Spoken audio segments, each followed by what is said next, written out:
Mets take on Boston Red Sox this Friday, July 10th through Sunday, July 12th. For tickets, go to Mets.com/tickets. The leaderboard stat presented by Heineken. Juan Soto leading the National League in OPS this year, and over the last 7 seasons, only Judge and Ohtani have a higher on-base plus slugging than the Mets superstar left fielder. It's a day for the flowers. Get a little sunshine and a little moisture too. First pitch coming up.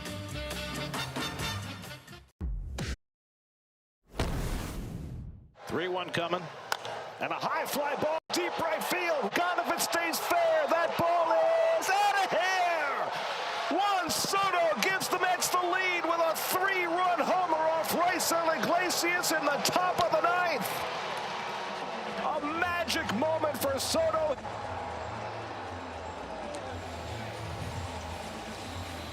Well, even amidst a last-place season, there are great moments for teams. Yes. And the Mets had a couple of them last night in Atlanta. They certainly did, and you added to the drama, Gary. I know you knew that ball was fair. You just had to bait those people at home.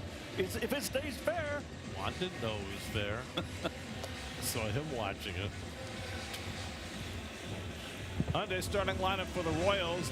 The Kansas City native rookie catcher Carson Jensen has done a terrific job for them, but Bobby Witt is the guy who stirs the drink for Kansas City. 30 stolen bases already this year. Each of the first 5 years of his career, only 3 other players have done that. They've had a lot of injuries, the Royals. They're missing 3 of their projected 4 starting infielders. And there's the Toyota numbers for Cionel Perez, and he is the, what do you call him, Gary? The bulk starter, whatever. He is the opener. The opener, excuse me. He pitched a inning and a third last night. 16 pitches, had a 1 1/3, didn't give up a run. And your defense brought to you by Genesis. You got that outfield out there. It's pretty much set right now. Torrens behind the plate, the big hero last night. Got the hanging breaking ball, hit that double down the left field line, as Bob Murphy would say. Good to see Lindor back in the field after he DH'd last night. Mac Petraro, and now in his 4th year managing the Royals. Took him to the postseason 2 years ago. Winning season last year, but between injuries and underperformance, that sound familiar? The Royals languishing 17 games under 500. But they had themselves a fun day yesterday in Philly.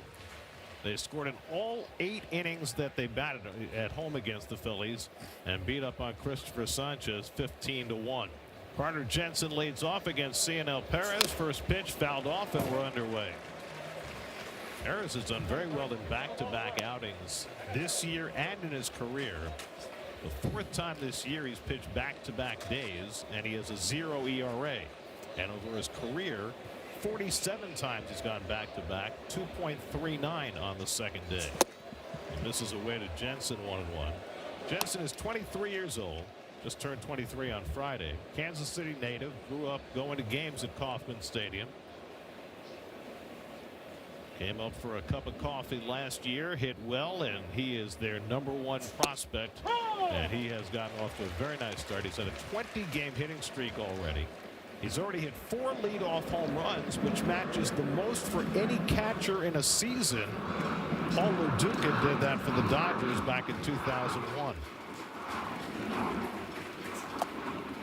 And Perez misses with his curveball, and it's 2-2. The White Sox have been the surprise in the AL Central this year. The Royals were expecting to be competitive, but it has not worked out that way.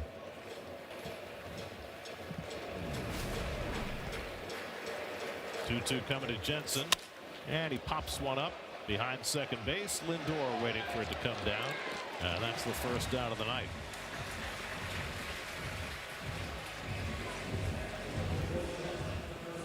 And now Bobby Witt Jr. 5th year with the Royals, lifetime .290 hitter, 117 home runs and 178 stolen bases, and he's only 26 years old. And he's leading the league, American League, in stolen bases this year. 30 pillows pilfered. Already has 97 hits this year. That's 4th in the American League. And you know, it's a hard thing to be the one guy in the lineup, and more and more this year with all the injuries the Royals have had. Witt has been that.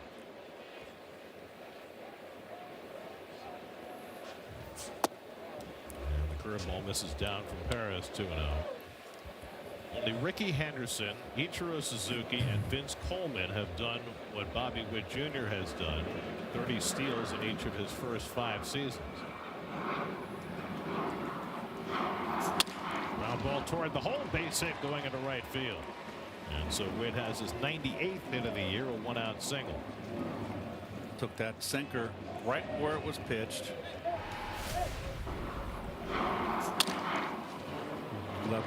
That big old hole over there on that right side of the infield. That's a ball down the middle. You can play it either way, but with the second baseman Beatty way up the middle, and we always see that now in defense.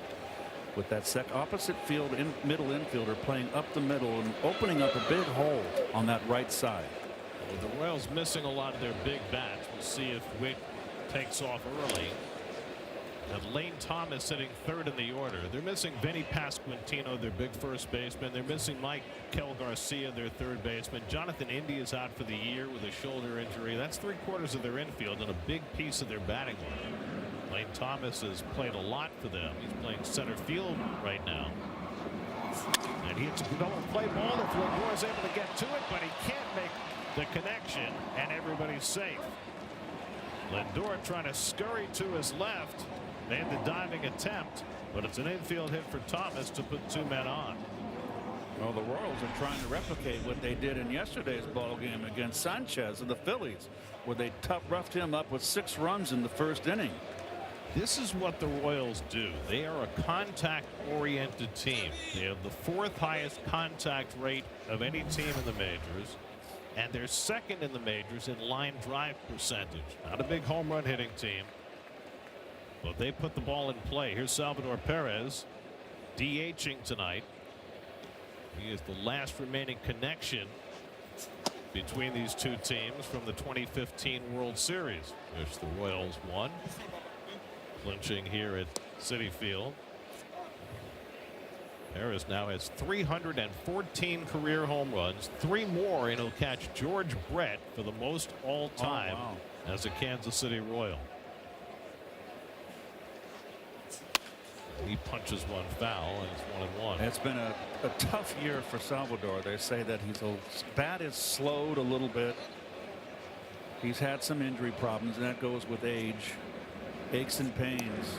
But noticeably, the bat has been slower. He's had a good couple of days, though. He had a big 2-run double night before last, and they had a home run yesterday in the Royals' 15-run barrage. The runners take off early. Perez can't get the ball away. He balked. Yep. And they're going to call that a balk rather than a double steal. Correct. I mean, if he had gone home,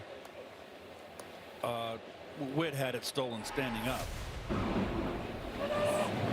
That was just a perfect jump. This is what the Royals have to do to create runs, and now second and third, 1 out. The infield will stay back.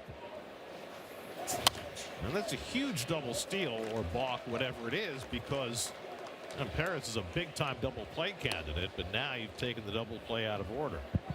So Perez in a spot where he needs a strikeout. He certainly doesn't need to give up a base hit here.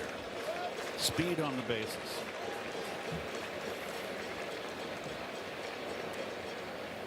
One-two coming to Perez, and he struck him out. 97-mile-an-hour fastball from Cianel Perez, and that is a big early strikeout in this game. 2 down. Boy, just the inability to get a runner in with less than 2 outs on third. You see it far too much. And now Jack Caglione, second-year slugger, who had a very rough first season, but has really come into his own this year. 14 home runs. Second and third, 2 out, and Caglione flies one out to center. Should be easy for Ewing. And so Perez, able to get out of first inning trouble, strands a couple in scoring position. Let's come to bat, no score.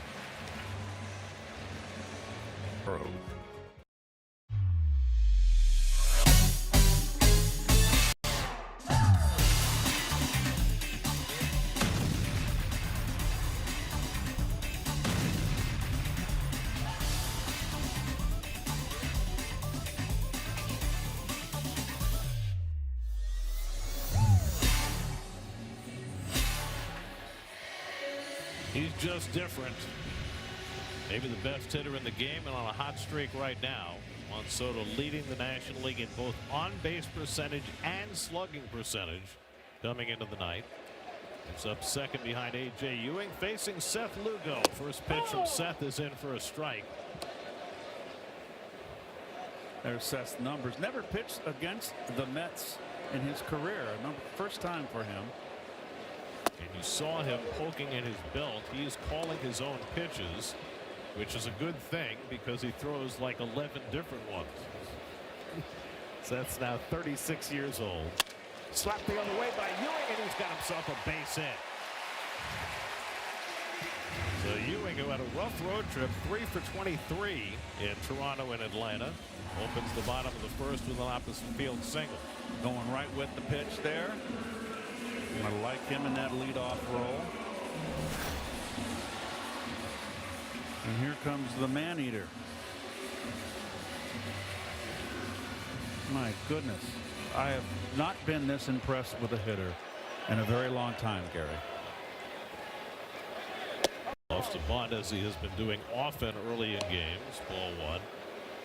Soto, one of only 3 hitters in the lineup who has faced Lugo before. He's 4 for 16 with a home run against Seth. And high cutter in for a strike, and it's 1-1. Lugo kind of short arms it a little bit in his delivery, Garrett. Comes, I don't remember him doing that. Right from the ear almost. Rushes it up quickly. Gets that cutter at the top of the zone for a strike, and it's 1-2. Seth was a feel-good story coming out of Centenary College in Louisiana as a 34th round draft pick. When he first came up, the Mets used him as a starter, but he found his niche with the Mets as a multiple inning reliever. They were reluctant to use him as a starter. So he left to go to San Diego as a free agent, established himself there, and then signed a big 3-year deal with the Royals. Strike 3 called, and Soto's going to challenge it. I think this is called a strike. The hitter's challenge. I think it's going to be a strike. On Culpa, the home plate umpire, a cutter that either caught the inside corner or just missed. Strike. New York's got 1 challenge left. So the Mets are down to their final challenge in the first inning. ABS powered by T-Mobile. Well, Mets have been very bad that way. So 1 out and 1 on. There's your Honda Mets starting lineup with Polanco sliding into the 6th spot. That drops Jared Young to 7th. Really lengthens things out a little bit. Bichette had himself a terrific series in Atlanta, went 8 for 18 with 4 RBIs. Now over the last 30 games, hitting .352 with a .931 OPS. Lugo gets that cutter in for a strike, and it's 0-2. Well, he's just going after hitters right here. He's always been a strike thrower, but unafraid of Soto. Went right after him with heat. There goes Ewing, fouled back by Bichette. Ewing had a pretty good jump on an 0-2. Bichette had to protect. And your Royal defense presented by your Tri-State Chevy dealers. Ex-National out in center field, Lane Thomas. You got Bobby Witt at short, platinum, and 3-time All-Star, 2-time Gold Glover. Their infield defense has been very good. Their outfield defense, not so much. And now we're going to get a challenge by the rookie catcher Jensen. He thought that ball was above the knees. They're going to lose. So it's 1-1. And now each team has lost a challenge in the first inning. That's just awful. I mean, 0-2 is not a big leverage count. No. Ridiculous. Everybody's a little wired up today. 1-2 to Bichette. And the curveball hit toward the middle. That's a base hit. Ewing to second. He'll stop there. Bichette stayed back nicely on the curveball down in the count. The Mets have 2 men on.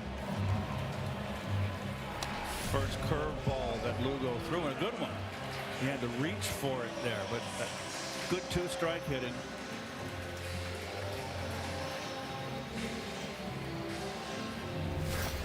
So 2 aboard for Francisco Lindor, who loves hitting against the Royals.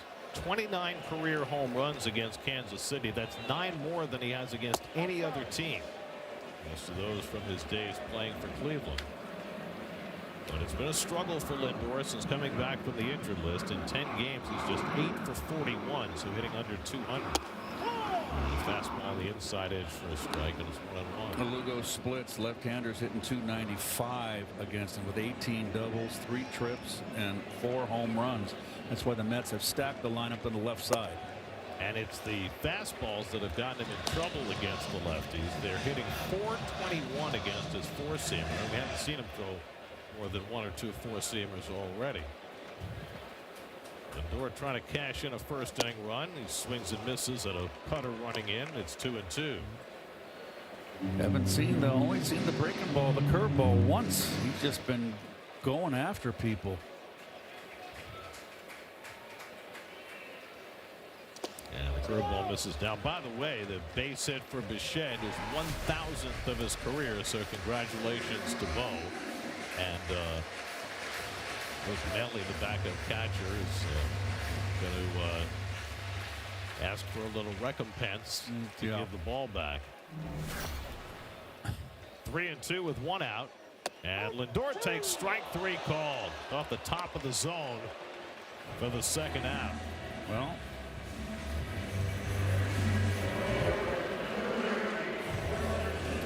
Seth spent 7 years as a Met. And he was much more successful as a reliever, but he always wanted to be a starter. Yep. And he has proven that he can be effective in that role. Here's Carson Bench taking a curveball for a strike. He lobbied hard to get in the rotation, Gary, as a Met. Well, his first year as a starter in San Diego, he had a good year, and then he came to Kansas City. And 2 years ago, he had a great year. He went 16-9 with a 3 ERA, finished second in the Cy Young balloting behind Tarek Skubal. And Bench takes another curveball for a strike, and it's 1-2. Oh, he's dropped 2 big hammers on Bench, backdoor hammers, down and away. Pitcher's pitch. Lugo has that high spin curveball.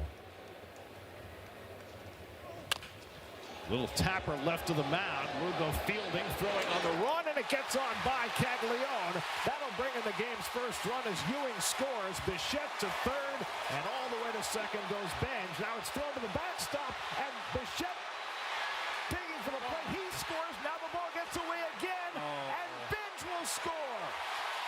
Oh, my God. A Little League home run for Carson Bench. 3 separate errors on 1 play by the Kansas City Royals, and the Mets lead 3-0.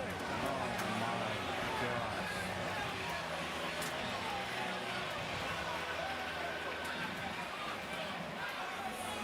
So Lugo comes off the mound and tries to make a nice play, but Caglione can't pick it out of the dirt. The long hop, too. Easy scoop. Easy scoop. So that's the first error. And that'll be an E1. Now here comes the circus. Bring on the dancing bears. There's an E3. They're throwing it nowhere. Here's Polanco, his first at bat off the injured list, and he pops one up for Lofton to catch. Jeez. 3 errors on 1 play produced 3 runs for the Mets. 3-0 after 1. T-Mobile has the best. Now this was a circus for Kansas City. It's a long hop he gives to the first baseman, and he misses it.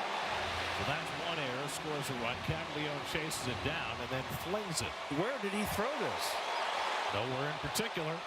And that allows the second run to score, and then the third baseman Lofton fires home, and that allows Bench to score. I have never seen that in my entire, not even Little League. So it's a base hit for Bench. E1, E3, E5. Oh, boy. And now Kodai Senga on the mound for the Mets after Cianel Perez open. Nick Lofton leads off for the Royals in the second. Fastball in for a strike. 0-2. Well, yeah. I mean, why not? Well, I mean, that's about as little league as a little league home run gets. wow. Senga ahead on Lofton 0-2. I wonder how the folks in Kansas City or back home watching the game feel about that play. Well, we had just talked about how the Kansas City infield defense has been pretty good and their outfield defense hasn't. But the problem is they've got replacement players at a lot of positions right now. At first and The minutes third. that Lofton is out.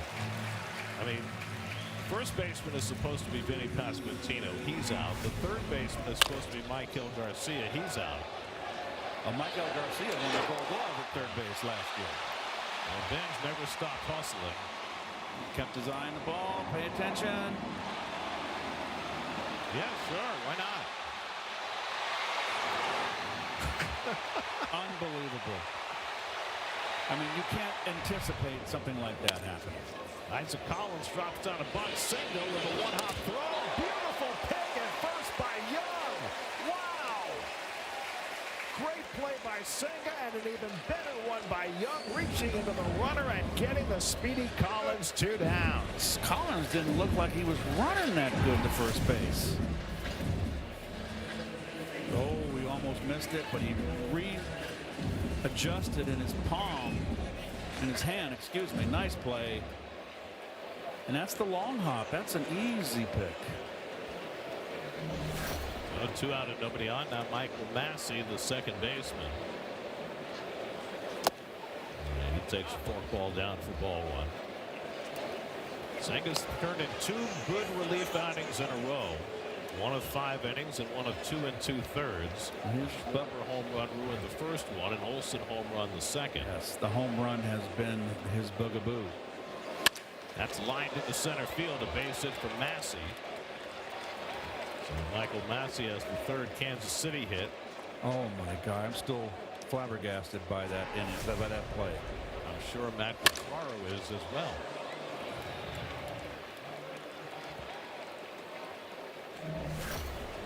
Now Tyler Tolbert, who did something that nobody had done since Stan Musial this last series against the Phillies.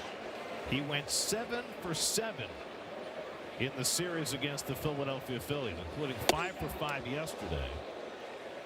The last player to go 7 for 7 or better in a series against the Phillies was Stan Musial in 1948. I believe that. Tolbert, if he can get a base hit in his next official at bat, will tie the Kansas City club record for consecutive hits, held by many, including a guy sitting next door, Eric Hosmer.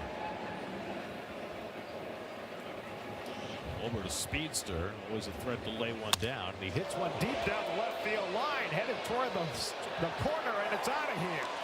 So Tolbert, with a 2-run homer, gets the Royals right back and has 8 straight hits to tie a Kansas City club record. Second home run of the year, third of his career for Tolbert, and it's 3-2. Oh boy. Strange times indeed. He keeps getting beat on the same pitches. That is his 12th home run given up this year. And it seems like all of them are against the slider and the cutter. He has great success with his fastball, tremendous success with the forkball, and he gets beat on his other pitches, and that was another one. There's Carter Jensen up for the second time. Oh, it's a cutter. Yo, hanging.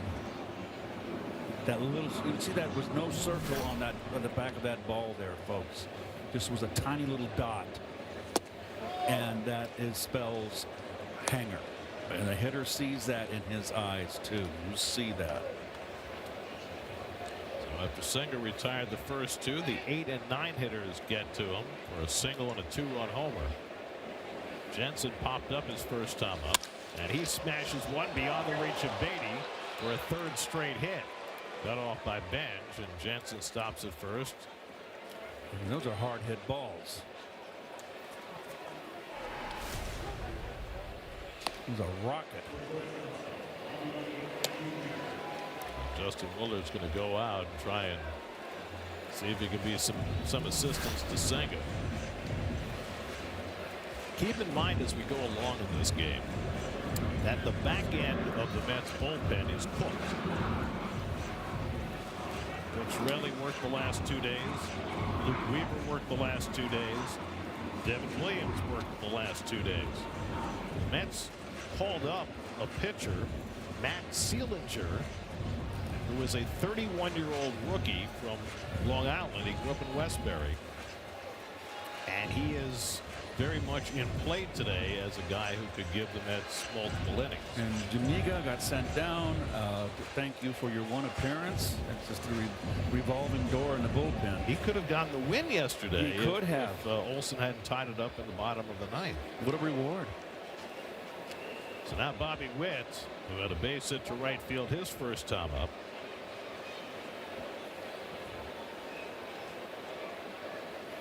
So Senga trying to get it dialed back in.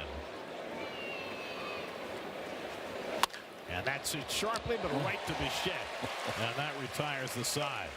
Tyler Tolbert's 2-run homer gets the Royals back within a run. Jared Young takes a strike from Seth Lugo as we start the home second. Now, what's the rest of this game going to bring? We had 2 innings of absolute excitement at the end of last night's game. And this one's outdoing it off the fists and caught by Massey on a soft liner for the first out as Jared Young is retired. Needless to say, all 3 runs against Lugo in the first inning were unearned because of the 3 separate errors, each bringing home run. Tolbert's 2-run homer getting the Royals back to within a run. And now Brett Beatty steps in. What's the Lugos out there saying I should have a 2-0 lead? That's lined into right center. A base hit for Beatty. That's going to go all the way back to the wall. So Brett has been swinging the bat much better the last few days. Now has a hit in 7 straight games, a 1-out double. He has been swinging the bat much better.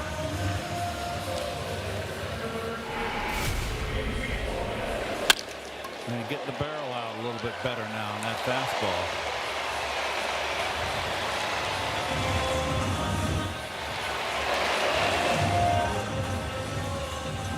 Ball's away. Well, one thing to note about Lugo, he does not throw nearly as hard as he did in his Mets days. He used to throw 95, 96. He's now more like 92, 93. Luis Torrens, who had the game-winning hit last night, in his only at-bat of the game, he was a hero. Double down in the count 0-2 in the 10th inning.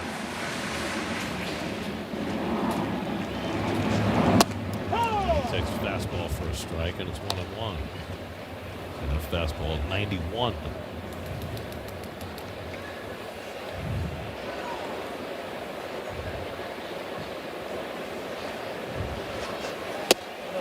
And that's up again, and he did not swing. 2-1. You know, Seth Lugo's never faced the Mets before, but he certainly is familiar with this mound. You know, there are only 3 pitchers who have worked in more games at Citi Field than Seth Lugo. Really? Jerry's Familia is number 1. Edwin Diaz is number 2. Bobby Parnell is number 3. Wow. And then Lugo is 4th on that list of most games pitched in this ballpark. Obviously relievers.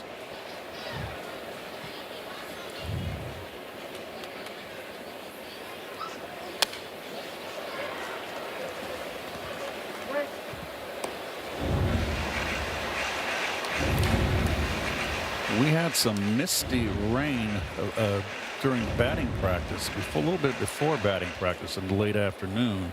They didn't put the tarp on the field. Curveball grounded to third. That is a fair ball.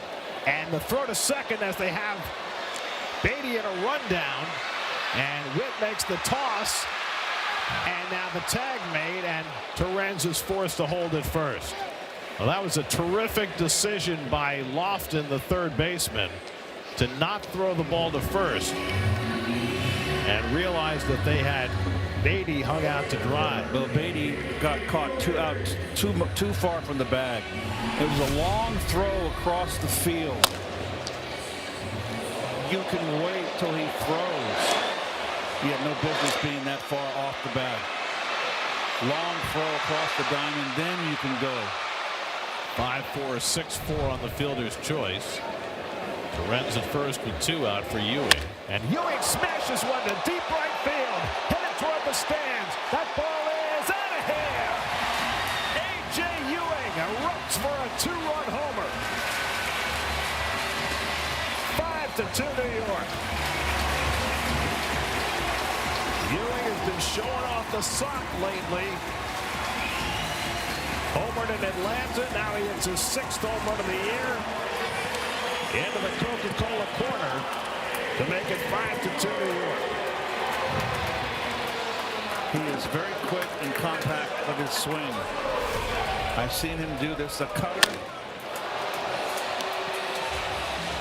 He knew it.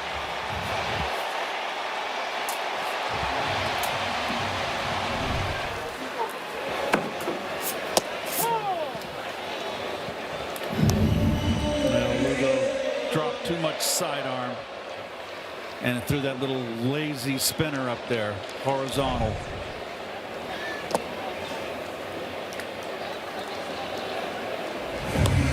Lugo has been strafed by the lefties. Usually it's been the fastball, but that was a sweeper that Ewing had out of the ballpark. You can't throw the sweep. We've got some smoke on the field. Well, it's from the fireworks after the home run.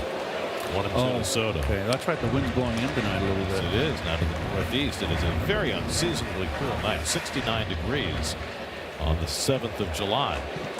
And I can't reiterate. Emphasize. A right-hander cannot throw a sweeper to a left-hander and vice versa. It's just flat and there's no velocity. And if you don't get it inside like there, you're going to lose it. It's the 13th home run that Lugo has allowed this year. That's now at 5 hits offset in the first inning and 2/3. 2-2 to Soto with 2 out. And one takes the low one in. 3-2. Well, Bichette would be next. Well, Carson Bench had a little league home run. A.J. Ewing had a big league home run.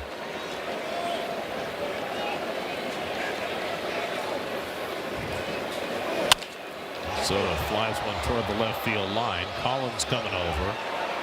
And he's got room to make the catch, and that retires the side. But A.J. Ewing's 2-run homer reestablishes a 3-run lead for New York. James. By Spectrum, bad news for the Pirates. Their fine rookie shortstop Connor Griffin torn tendon in his left ring finger. They first said that he might be able to play through it. Now they're saying he's going to be out 8 to 10 weeks. It's a lot worse. Pirates lead the Braves tonight 7-2 in the 4th, trying to win a game with Paul Skeens on the mound. They haven't done that in his last 9 starts. Lane Thomas leading off in the top of the 3rd in what has already been a wild game. Kodai Senga gave up a 2-run homer to Tyler Tolbert in the 2nd. A.J. Ewing matched that in the bottom of the inning. The Mets back ahead by 3. Thomas had an infield hit that Lindor could not quite make a diving stop on. Senga with a good forkball to get ahead 1-2. Thomas had one great year with Washington in 2023. He had 28 home runs. But last year was a lost season for him with the Guardians. Hurt most of the year. And that's in there for a call strike 3. Got him looking at a forkball. And Senga's got his 2nd strikeout. And I wonder if at some point Senga is going to get the message and pare it down where he just throws his best pitches. Well, that's where the coaching staff comes in. They have input. I think he feels if he's going to be a starting pitcher again that he has to have more than 2 weapons. Salvador Perez takes the pitch high. Steve? Well, Gary, it's so interesting because after his last relief outing, Kodai Senga said the reason he believes he's having more success out of the bullpen is that he is paring things down, simplifying things, not just with the pitches he's throwing, But with the game plan, he said that as a starter, there was so much information. He was trying so desperately to figure out exactly what pitch in what zone to throw to each player that he was getting in his own head rather than just going out and challenging hitters the way that he did the first couple of times coming out of the pen, where he didn't dive into the information in the same way. Well, there's a better cutter out of the strike zone that he gets Sal Perez to chase. Pitcher can't see the clock. They needed to move the on-deck hitter because Senga couldn't see the pitch clock. So Caglione had to move away.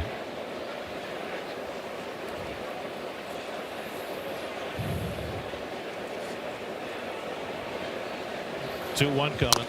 You know, in regards to Senga, what Steve just mentioned, it's paralysis by analysis. It's just too much. You know, there are certain pitchers, and we're watching one tonight with Seth Lugo, who are able to maintain a vast repertoire.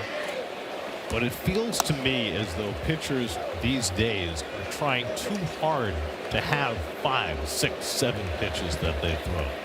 And then you got to command them. Exactly. And then they tend to bleed into each other. Well, And guys, I think with Senga too, the one thing to keep in mind is that he has 2 pitches that are not good. They're elite pitches, and they play off of each other incredibly well. So maybe there are starters out there that need a lot of different weapons. Senga doesn't need that many weapons. If he features those 2 pitches, the Mets truly believe that he can be incredibly effective in whatever role they put him in. He's just got to feel comfortable doing that. You know, when we were in Toronto last week, we saw 2 starting pitchers, Trey Savage, a young guy, and Kevin Gausman, an older guy. Each of them throw basically 2 pitches. They both throw fastballs and splitters, and they live and die with them. So it can be done in this day and age. I mean, Doc Gooden certainly survived pretty well with 2 pitches, but yes, he was, you know, he was special. I mean, I always think back to Jacob deGrom. You know, deGrom had a fastball and a slider, a changeup, a curveball that everybody said was plus, but he would go out there and basically dominate lineups with just the fastball and the slider because that's all he needed to do. 9th pitch of the at-bat coming to Perez. And Senga misses high for ball 4, so Perez is on with a 1-out walk. you know, pitchers can fall in love with their pitches, and I think with all this, you hold the ball this way and this grip, and I went out in the bullpen and the guy told me to grip it this way, and boy, it moved that way. Okay, fine. Can you put it in a game situation? If you're adding a pitch, and the game's on the line, it's best to have good 1 and 2 pitch. Well, Keith, you talk about that bullpen, and back to deGrom for a second. The only thing he would do in bullpen sessions was throw 25 pitches down and away fastball, because that's the toughest pitch to command, a good fastball down and away, and then everything else worked off of that. And it's simplifying things in a way that most pitchers do not anymore. Good fork ball there, has Caglione flailing 1-1. Well, I think you got a lot of guys under employ that are trying to make themselves useful, and I think they're more detrimental. Young playing behind Perez at first, one of the few runners you can play behind in this situation early in a game. And Caglione takes a knee-high fork ball for a strike, and it's 1-2.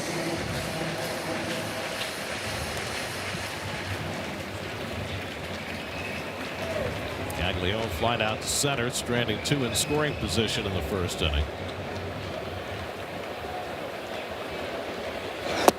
Caglione was a great college home run hitter at the University of Florida. He followed the full Pete Alonso path. He went to the same high school as Pete in Tampa, and then he went to the University of Florida. Florida must have a great baseball program. And he struck him out with a forkball. So a steady diet of forkballs for Caglione, and Senga's got his 3rd strikeout, 2 down. Well, there's the grip on the splitter, and you've always got to make him get it up. He was out in front of that. He's a big kid. Look at that. He's a moose. So 2-out Perez at first. Now Nick Lofton, who struck out his first time up. And Lofton flies one toward the right field corner. Moving over his bench. Side retired. Senga puts up a 0. Mets up 5-2 in the third. Lower. Mets have had their way so far against Seth Lugo and the Royals' inept defense. Bo Bichette leads off in the bottom of the third. 5-2 New York. Bo and base hit to center field his first time up. Lindor and Bench to follow.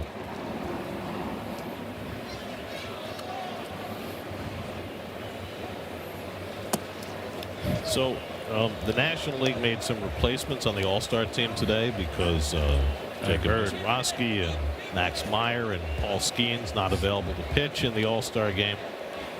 So they added Riley O'Brien, the closer from St. Louis. They added Braxton Ashcraft, the starter from Pittsburgh, and they added Jesus Luzardo. But they didn't add Zach Wheeler. What is going on? Popped up into shallow right. And Tolbert coming toward the line. Puts it away to retire Bichette.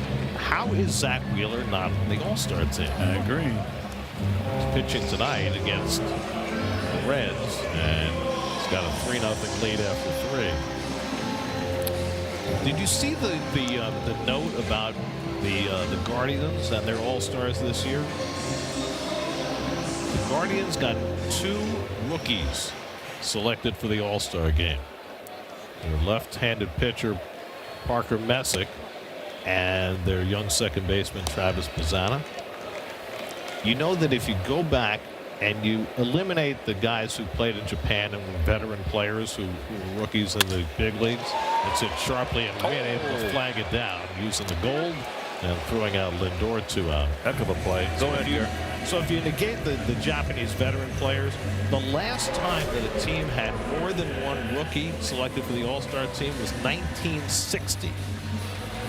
The Baltimore Orioles had 3 that year. They had Jim Gentile, Oh, wow. Ron Hasse, and Gus Triandos. Oh, those are great names, huh? That's 66 years since that's happened. Didn't Jim Gentile have one monster game? And 2 Grand Slams. Yes. That's what I thought. I remember that. Isn't that funny? I was a very young kid. What, 1960? Gosh, Garrett. I was a mere 7 years old. You know who the voice of the Baltimore Orioles was in 1960? Kurt Gowdy? Bob Murphy. Bob Murphy. That's right. Kurt was at Boston.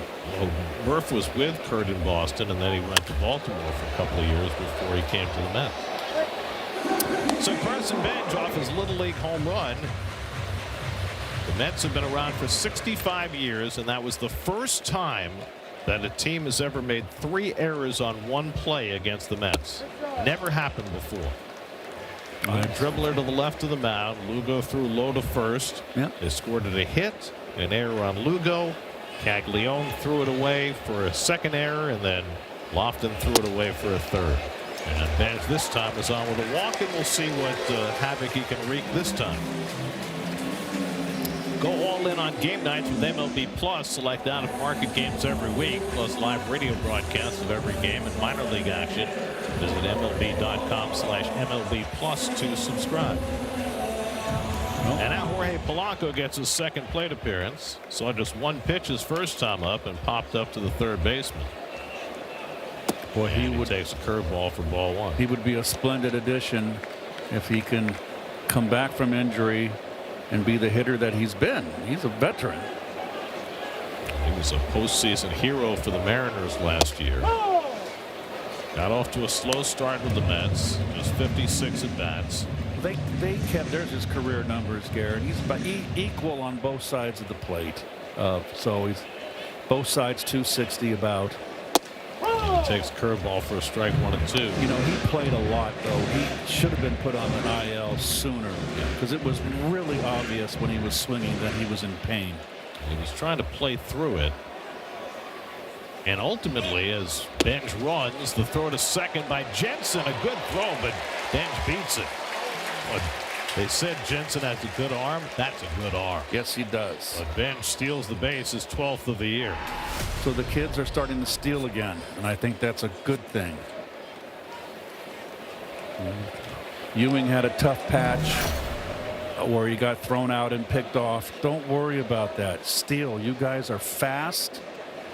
Make it happen. It's electrifying, and it's electrifying not only to the fans, it's electrifying to your teammates. 2-2 to Polanco with a runner in scoring position. And Jorge's late on the fastball for strike 3. Third strikeout for Lugo after 3, 5-2 New York. Fourth inning, Isaac Collins leads off and takes a curveball strike from Kodai Senga. Collins tried to bunt his way on, but Senga made a nice play to pounce on it, and then Jared Young made an even better pick, reaching into the runner to get Collins out. Collins was with Milwaukee last year, finished 4th in the Rookie of the Year balloting. Traded for a relief pitcher, Angel Serpa. His numbers not quite as strong this year as they were last year with the Brewers. And he takes a forkball that just missed. 2 balls and a strike. Collins, though, has played virtually every day in left field. He was an older rookie last year. Minnesota native who played his college ball at Creighton. Interesting. A strike to Collins. Holds his bat straight up and down like a telephone pole, and then when he takes it back, he's almost parallel to the ground. Switch hitter, batter from this side of the plate. And that misses for ball 4. Senga thought for sure he had a strike, but You're not going to risk. nope. You're not going to risk. You've lost one already. Both teams lost a challenge in the first inning tonight. Second walk for Senga. So the speedy Collins is Oh boy, the umpire's got rabbit ears. Oh, who was that? Ron Culpa. He has got rabbits. Be all over him in the dugout. Maybe Green might be a little vociferous today.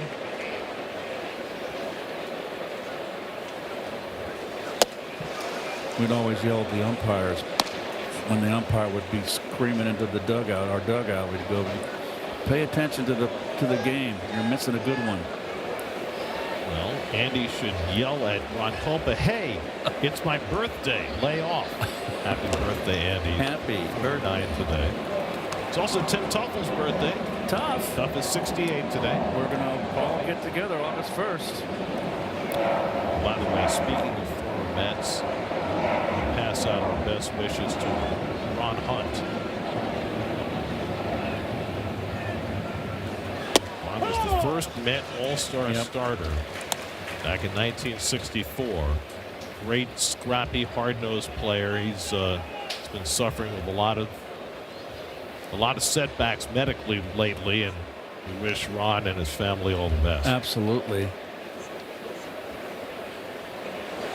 Ron's now 85 years old. 85, and he was my first major league spring training roomie when I was invited to camp as a non-roster player. I'm sure he was real thrilled about that.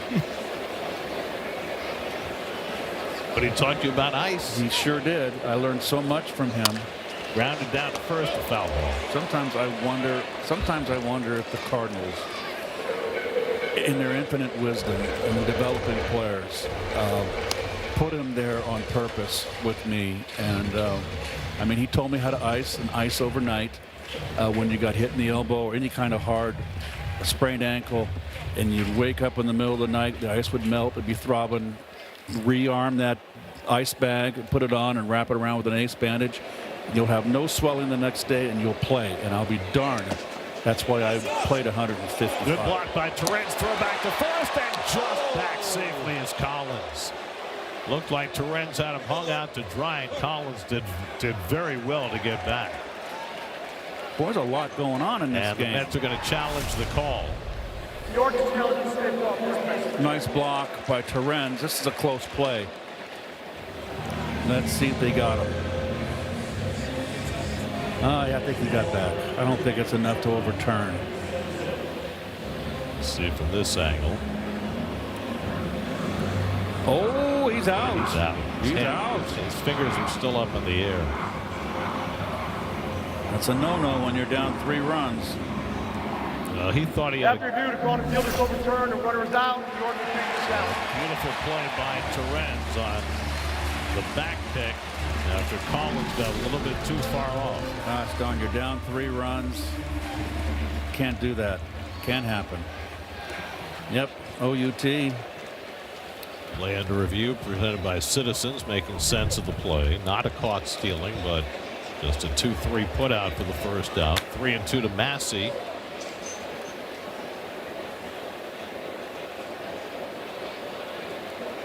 Hold by Senga. Trying to get the hitter flat-footed, but he misses with a fastball on his second straight walk. Boy, it should be first and second, nobody out.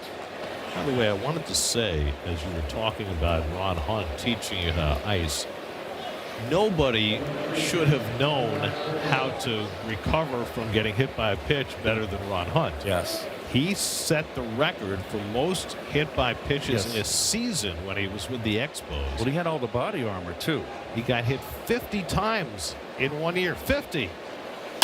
That's lined the other way, and Tolbert has his 9th consecutive hit. Wow. So Tyler Tolbert now has a new Kansas City club record, 9 consecutive hits. 7 for 7 in the series against the Phillies, a home run and an opposite field single in his first 2 at-bats tonight. Nice. He hit a home run down the left field line, and look at that ball down the middle, and he played it to the opposite field. That's good discipline. Stayed level, too. The last Royal with 8 straight hits was Eric Hosmer. And he's in the booth next to us. And now Tolbert has broken his record. I mean, bases should be loaded. this is a kid, Tolbert, who had only 50 at-bats last year, and he has only 44 at-bats this year. So 90, there's a Hosmer.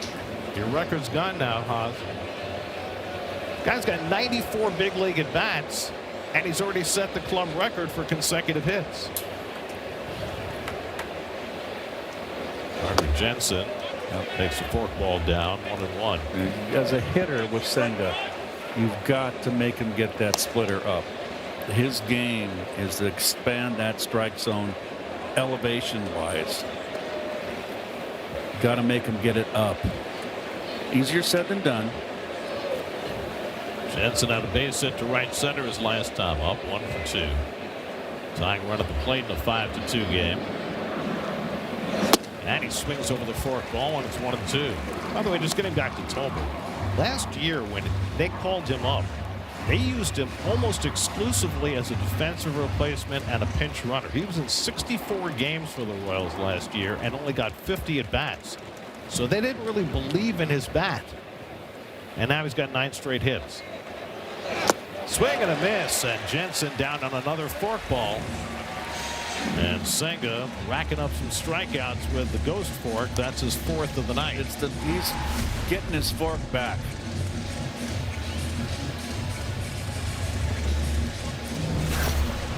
Fork ball, fork back. Fork and knife. Now he's got a tough guy to get out here.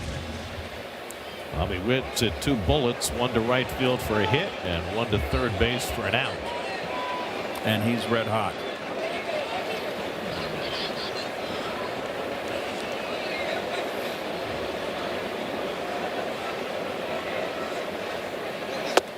You know, Greg, our wonderful producer, just put it in my ear, said, be like you're the hitter. Well, how would you approach Senga? There's no secret sauce. Keep it simple. Look fastball, make him get the splitter up. When you get that fastball, it's straight. Jump on it.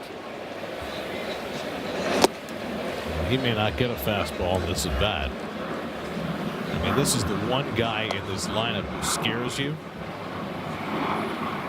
Well,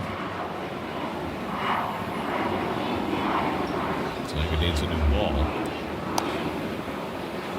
it's unbelievable how we're in July and it's a cool evening. And it's beach towel day. It's the most unbeach towel day we'll probably have this summer. But everybody has their towels now. Yeah, He's three fork balls, and it's 3-0 to win. He doesn't want any part of it. I'd give him the hit sign here, but I don't think he's going to get a heater. But I didn't think Iglesias was going to throw a 3-1 fastball to Soto last night. He's not getting a fastball here. Lane Thomas is the on-deck hitter.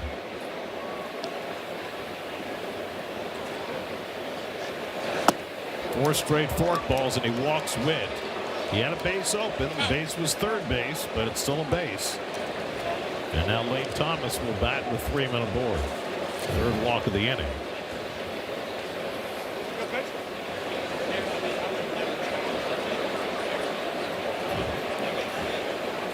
Thomas had an infield hit in the first, took a call third strike in the third. Torrens trying to provide some counsel for Senga.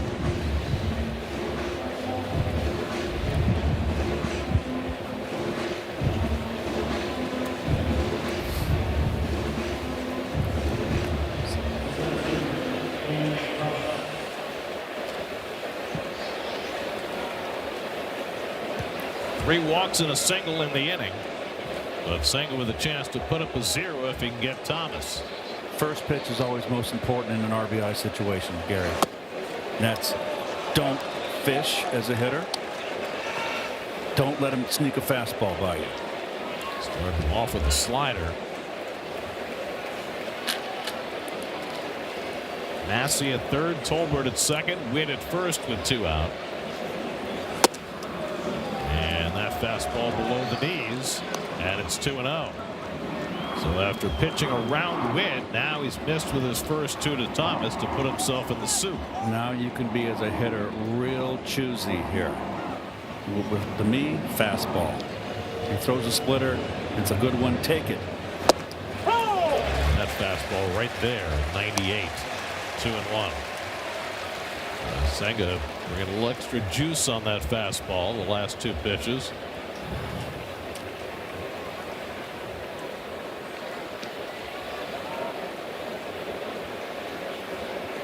Two one coming, and he crowds him. Ball 3.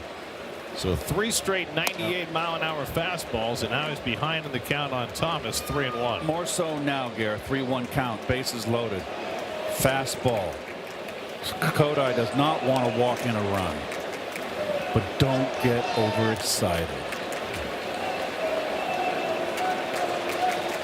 And Thomas smashes one to left field. Soto goes back. It's over his head and off the wall.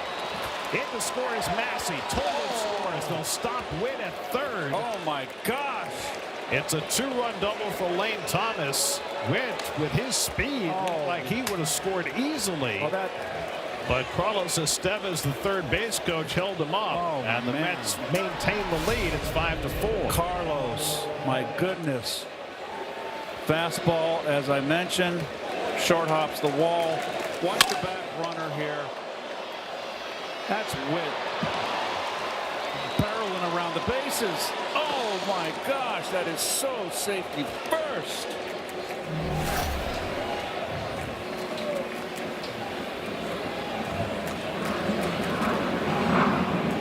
Salvador Perez tries to hold, and he stopped the swing. Ball 1. Senga unable to seal the deal after pitching around Witt. He fell behind Thomas and paid the price. A 2-run double to get the Royals back within a run. Perez has struck out and walked. A base hit here would give Kansas City the lead. And Perez turns away from a fastball, and now for the third straight hitter, Senga's fallen behind 2-0. Wow. Lane Thomas going into that at bat had a career average with the bases loaded of 149. But he got a 3-1 fastball and cracked it off the wall for 2 runs. Perez foul tips the fastball, and it's 2-1. And Perez got that uppercut. He can't touch that pitch above the waist at the letters. Let's get Austin Warren quickly to work in the bullpen. Nice. Senga falters here in the 4th.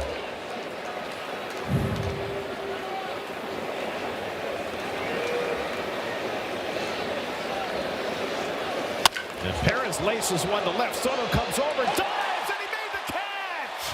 Soto saves 2 runs with a beautiful diving catch. playing his best outfield ever. Tremendous play by Soto to save 2 runs and keep the Mets in the lead.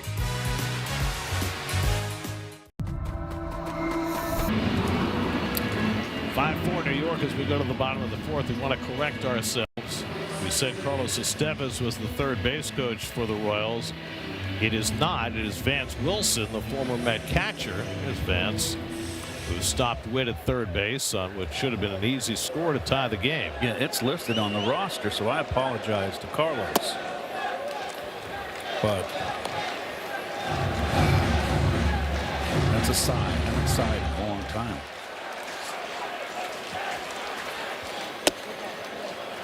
Like since last night.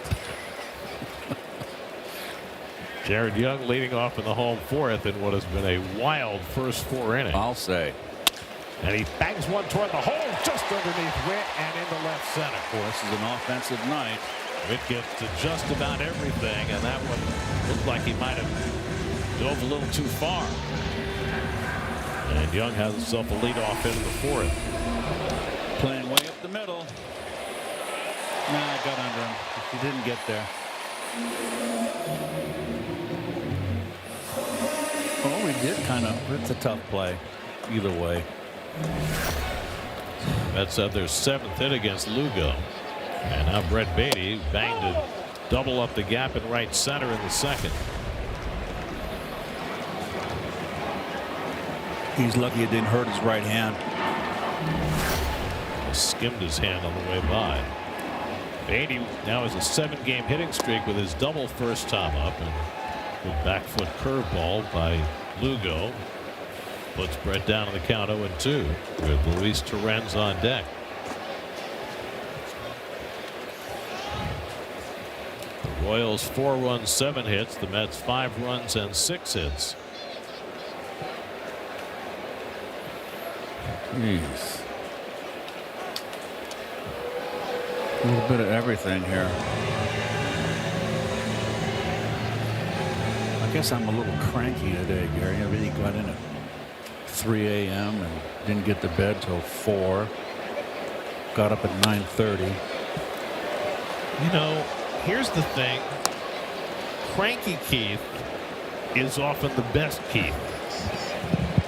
I figure with the late arrival early this morning, combined with a whole lot of caffeine.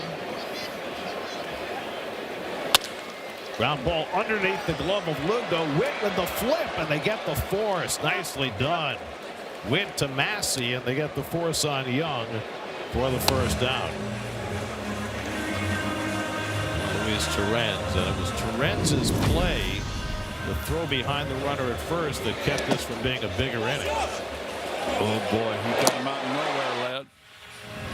You're down 3 runs. You cannot be that aggressive on the bases. Nice play by Torrens. Beyond the box score.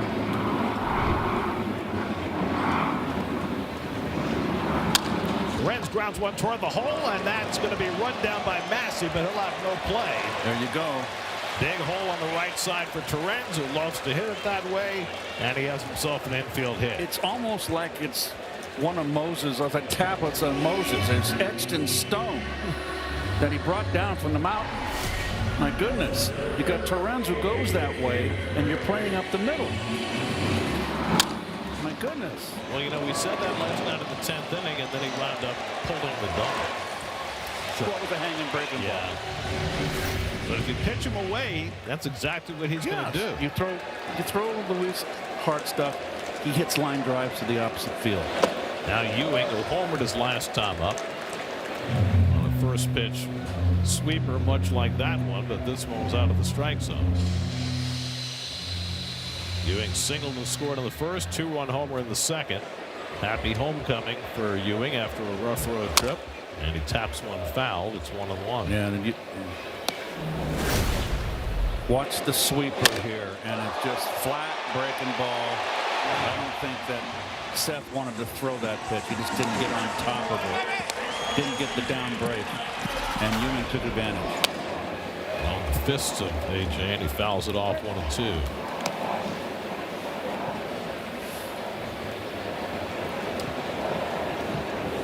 Soto waiting on deck. Big batter for Lugo.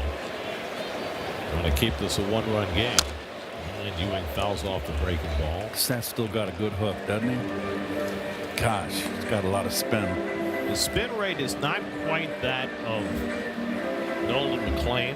McLean goes upwards of 3,300 RPM, but Seth's still at 3,160, which is still elite. Curveball hit toward the middle of the diamond. Base hit for Ewing. Around third comes Beatty. He'll come in to score. Torrens goes first to third. A.J. Ewing with his third hit and his third RBI in the first 4 innings. And the Mets now lead 6-4. A seeing eye single for A.J. Ewing. Oh, it's not a seeing eye. That ball was hit hard. This is just good hitting. Nicely done. That is beautifully done. That's a nice at bat. I like him a lot. There's the back runner, Torrens, who runs well. That's Beatty scoring. He'll score easily. Well, this is a wild and woolly one. Still nobody up in the Kansas City bullpen. Here's Soto, first and third, 1 out. And Juan takes up and away, ball 1. Soto's 0 for 2 tonight. Came into the night leading the National League in both on-base percentage and slugging percentage, which got us to thinking, how often does that happen? The answer is a lot. Just in this decade, Aaron Judge 3 times has led the American League in both on-base and slugging. Shohei Ohtani has done it twice, once in each league, and Vladimir Guerrero has done it once. And this year, both Soto and Yordan Alvarez lead their respective leagues in both on-base and slugging. He's got such a good eye. That good curveball did not bite at all. Took that beautifully. Yordan Alvarez has been a triple crown of the season stopped right now. Fly ball deep right center, headed toward the wall. That ball is out of here. Juan Soto strikes again. Another 3-run homer. His second in 2 nights. 9-4 New York.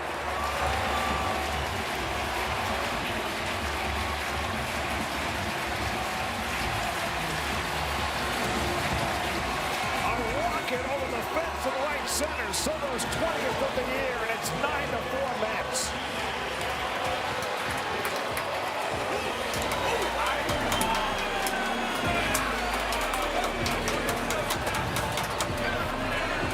Maybe this will be a shot in the arm for the Mets. Can't hurt. 112 miles an hour off the bat. They got out in a hurry. Line drive. I'm telling you, Gary,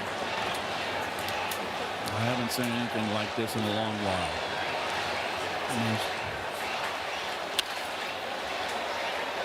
Well, if you're talking about Mets and offense, hadn't been anybody like this since Mike Piazza.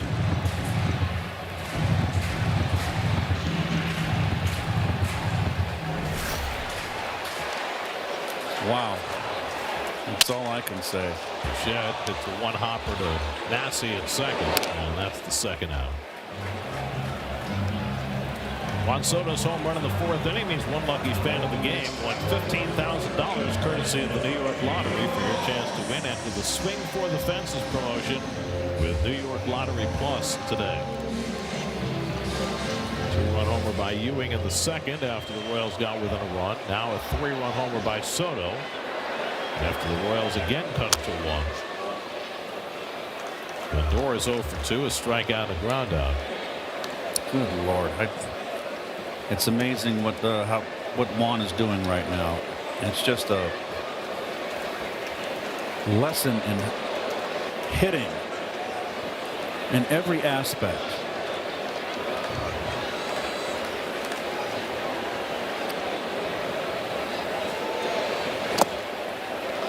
And the aspects are, and I'll list them: great eye at the plate, great balance, just not looking for anything. He's looking for the fastball, and nothing is fooling him right now. And his eye is such a positive for him because he can get in a hitter's count and he takes a walk. He doesn't go and get anxious and get frustrated. It's a hot shot to third, and often throws him out to retire the side, but not before the Mets score 4. 3 of them on one. Soto's 3-run homer. It's 9-4.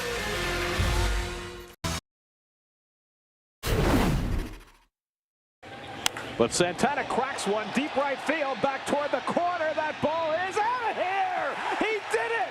His first major league home run. Can you believe that? No. A 12-pitch at bat, and Santana found the foul pole for his first big league home run in his 182nd major league at bat. Mets memories presented by Prevagen.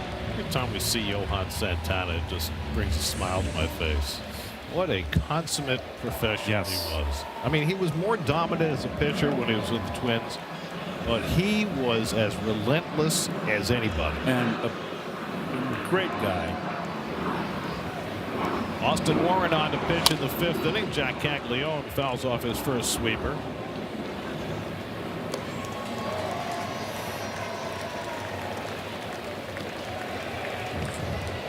Warren last pitched in the Saturday game in Atlanta, gave up 4 runs and 4 hits in 2 innings of work in that 14-3 loss. And Caglione drills one to right field, and that's going to short hop the wall. Jeez. Caglione heads to second, and Benja's throw just a shade too late, and Caglione has a double. Boy, it's a hit parade. Benja's got a howitzer in right field. Yes, he does. Caglione does too. When he plays right field, he was a pitcher in college like Benj was. So he knows what that's like. Well, it's a hit parade tonight, isn't it? Lots of slider hanging on the middle. And he's got the gun. He should be in right field. I couldn't, in the beginning when they had him in left, I said, get him over in right field. You need a strong arm out in right field in that deep right field at Citi Field. Here's Nick Lofton. And he was hit by the pitch, but did he swing? No, he didn't swing. Apparently not. So the first 2 men get aboard against Warren. Mets have a lot more innings to cover in this game. They need to get 15 more outs. And their bullpen is very short tonight. So this is not a good turn of events for Warren, having the first 2 men reach against him.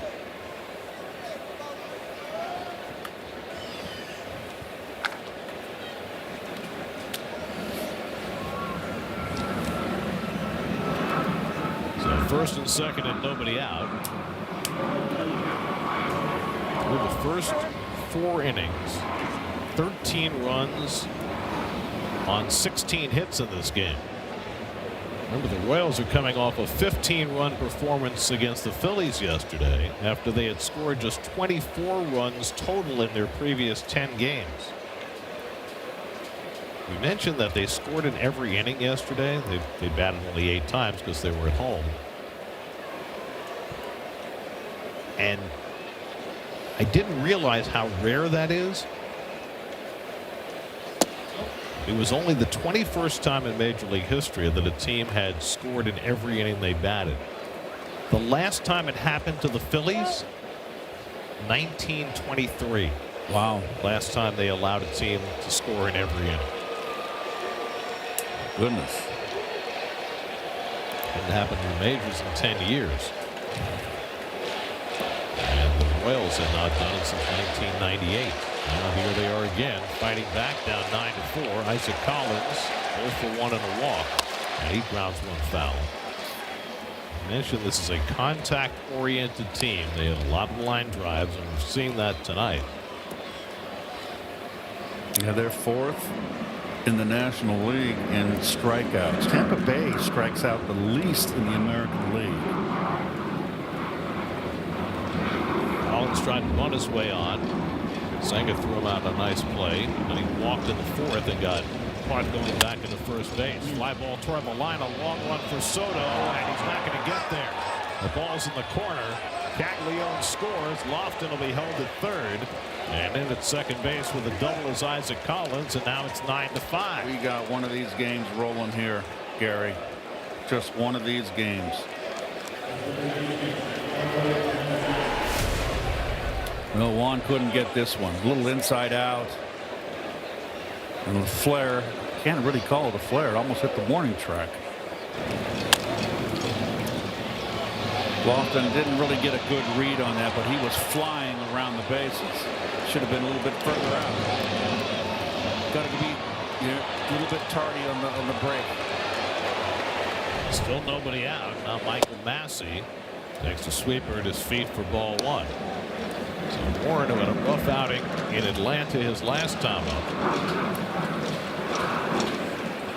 finding trouble again here in the fifth.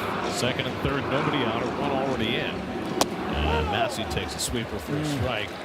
1-1. Massey singled to center, scored in the second, walked and scored in the fourth. Kodai Senga went 3 innings, allowed 4 runs, 5 hits, 4 walks, 4 strikeouts, a home run. And foul ball at the plate on the fastball, 1-2. And you got nobody out, the infield back. The only infielder in is Bichette. You want to try to pull the ball on the ground. You're going to advance a runner as well from second base into to third. This is an easy, well, it's never easy, but this is lick your chops RBI situation.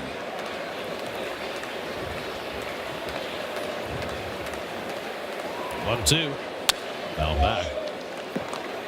So if you're in a situation where you have to make contact, you can't strike out, what do you do to make that happen? Well, you always depends on the count.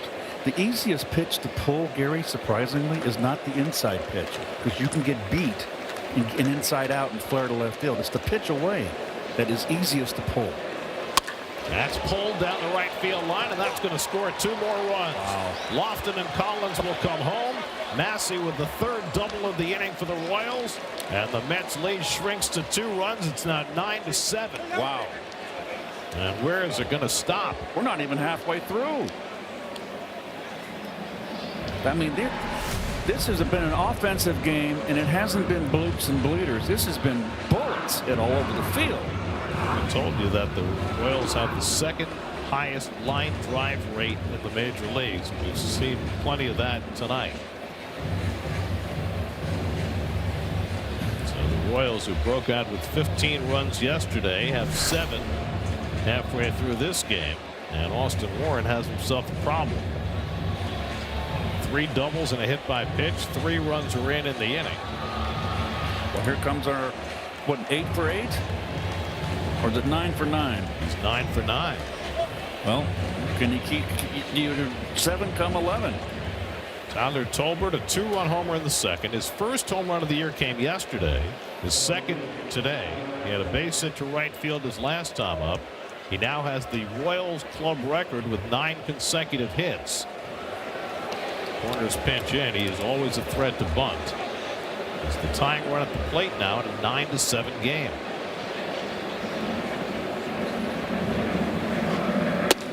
Fastball up and away from Warren, ball 1. Well, here's his home run in the second, which was a hanging cutter.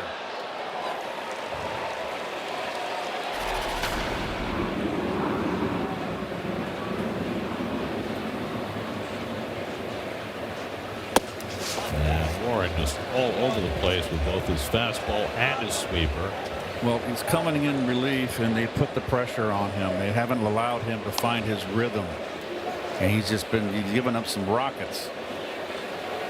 Stirring around in that Mets bullpen. They're going to have to get somebody else up.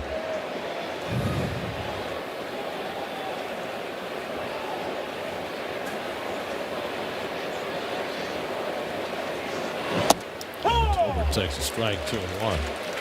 We're probably going to see Matt Seelinger before this game is over. 31-year-old who was absolutely in wonderment today and finally getting a shot in the big leagues. Kid who grew up in Westbury, not far from here.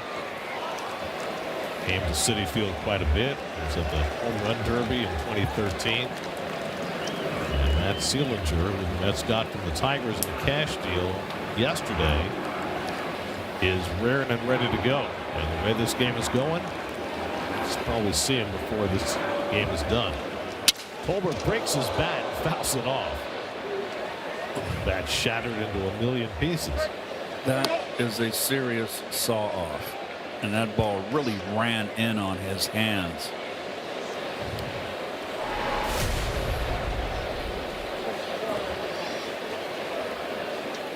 You hate to the bats today. They splinter like like they're shaved from the top to the bottom, and that's with the maple.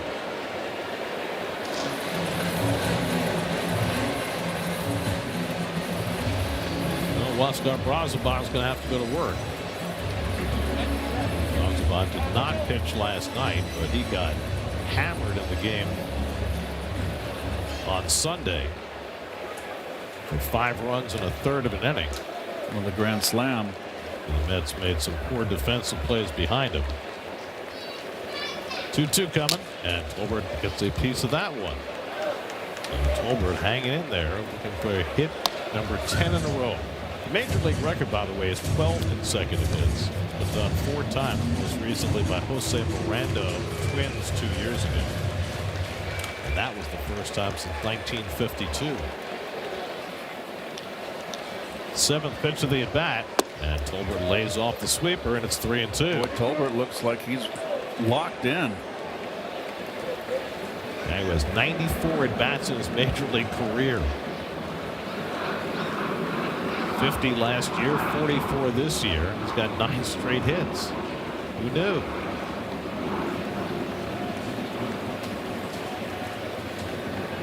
Three-two coming to Tolbert, and he bounces one toward the hole. Cut off by Bichette. The spinning throw not nearly in time, and Tolbert has his 10th straight hit, an infield single. Oh my word!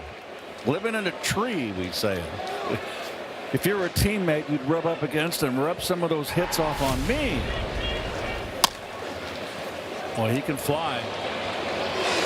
I mean, that's his game, speed. But he has shown every aspect of his game the last 3 days. 10 for his last 10. Do you realize that that horrendous first inning, if you take that first inning away and the 3 unearned runs, the Royals are winning. Right now they've got the tying runs on base and nobody out. Warren's faced 5 batters, retired none of them, and now Carter Jensen up for the 4th time. There goes Tolbert. The throw to second by Torrens, a beauty, and it's dropped by Lindor, and Tolbert is safe. Oh, he would have been out. He was going to be out by a significant margin, but Lindor could not hold the throw. Tolbert's a little shaken up. I thought Traro's going to come out with the trainer. Hey, see if Tolbert's okay. Both teams don't look like they're 50-plus loss teams in tonight's game. The ball, the helmet, and the glove all arrived the same time, and that's what cost Lindor the play. He was going to be out by a mile. You're going to credit a stolen base for Tolbert. It's his 10th of the year. And now the tying runs are in scoring position with nobody out.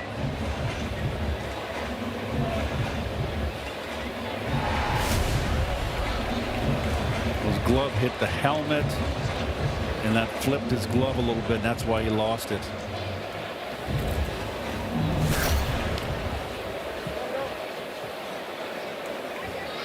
What's next?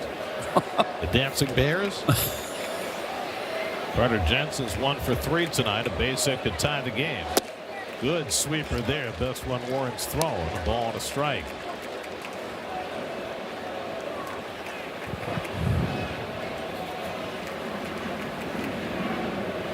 Massey at third. Tolbert at second with nobody out. Already Jensen 2-1. By the way, we were talking about Zach Wheeler before not being named to the All-Star team. He's about 5 2/3 scoreless tonight against the Reds. Just trying to make sure everybody knows. 22 pitches, hard working inning. For 3-1 to Jensen, and you got Bobby Witt Jr. waiting on deck. Well, Warren was so good for so long, but this is 2 clunkers in a row for him. I got to believe Brazoban is ready to come in. This is his last batter if he loses him.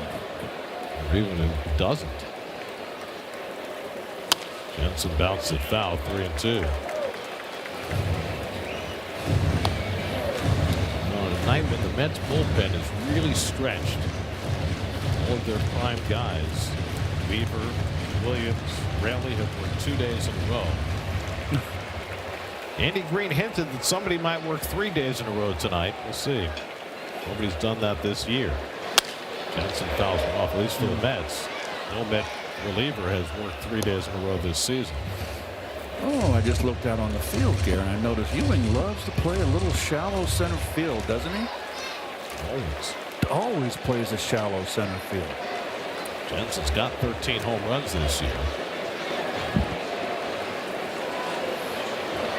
And that's ball 4, and that loads him up. And that's so the first 6 Royals have all reached base to start the inning. 3 runs in, bases loaded, nobody out.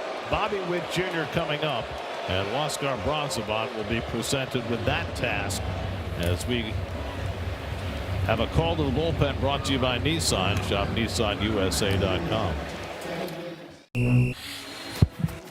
How would you like to have us over for lunch? You can win a catered pregame meal with the SNY crew right at your home. Just scan the QR code to enter SNY's From TV to Table contest today. I still say it looks like I have a broken neck. That's not a foreshadowing.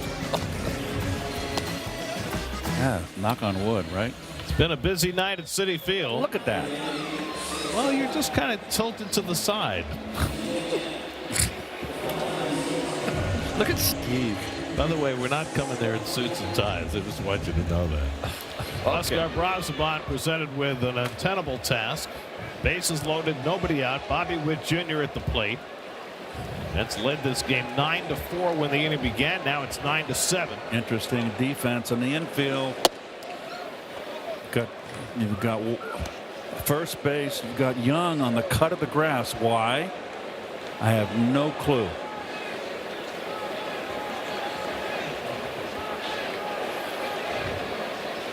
And Witt hits a sharp one to Lindor from his knees. Low throw to second, and that's all they're going to get. That ball ate up Lindor. So that brings a run in and makes it 9-8 as Massey comes in to score the 4th run of the inning.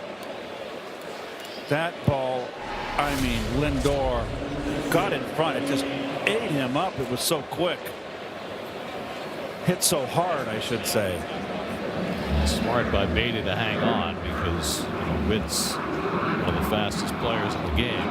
After Brett had to kick that ball out the dirt, he didn't have to play. So now 1 out, 1st and 3rd. Tying run at 3rd. Lane Thomas had a 2-run double his last time up. Mets have led this game 3-0, 5-2, 9-4, and now it's 9-8 in the top of the 5th. Tolbert, great speed at 3rd. Witt, great speed at 1st. Oh boy. Brazoban behind on Thomas, 2-0. Brazoban on Sunday came in with a 7-run lead in the 9th inning. And some poor defense played behind him and then imploded, giving up a grand slam to Drake Baldwin. Chopped toward 3rd, a foul ball. 2-1 to Thomas. Well, a big thing that hurt was the miscommunication when Young was playing behind at first base, the runner, and he threw over and no one was there. And in the previous play, when Young was holding at first with a 7-run lead, the ball got through the hole. So a lot of things conspired. Checking on Witt, who has 30 steals on the year. And Lindor not going back on a pop-up for the first batter of the inning. It was a bunch of stuff. And you know, Brazoban is a guy who, over the course of his career, has sometimes had bouts of confidence issues. And there goes Witt. Pitches high. The throw to second by Torrens, and Witt gets around the tag. Well, they're going to see if they're going to challenge. Did he get the tag on the fanny before his hand reached the base? Second good throw, and Mets are going to challenge. If he gets one, Tolbert was going to be out by a mile, but Lindor couldn't hold it. Here, Witt trying to get around the tag by Beatty, and oh boy, it's close. I'm not sure.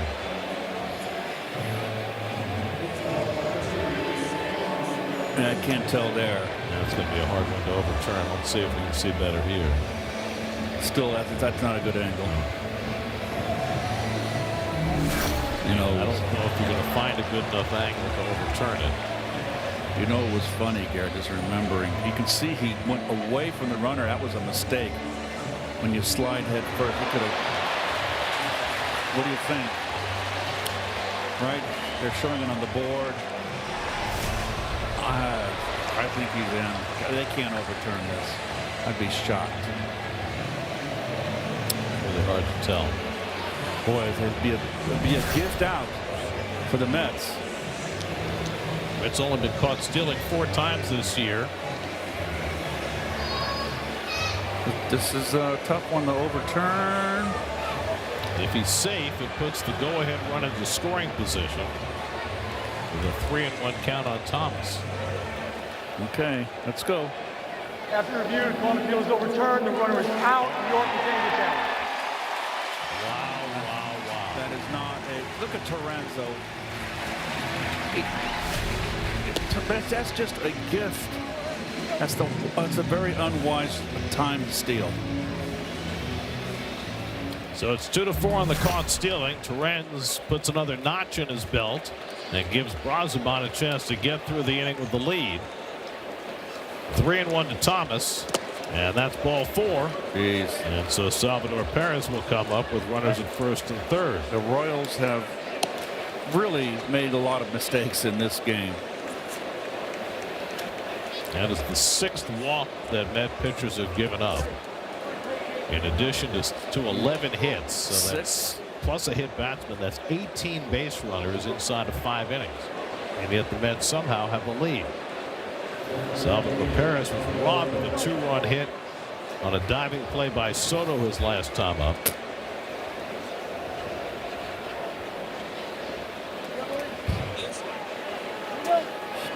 Twice in this game, the Royals have rallied within 1 run, but have been unable to tie. Now they have a 3rd opportunity.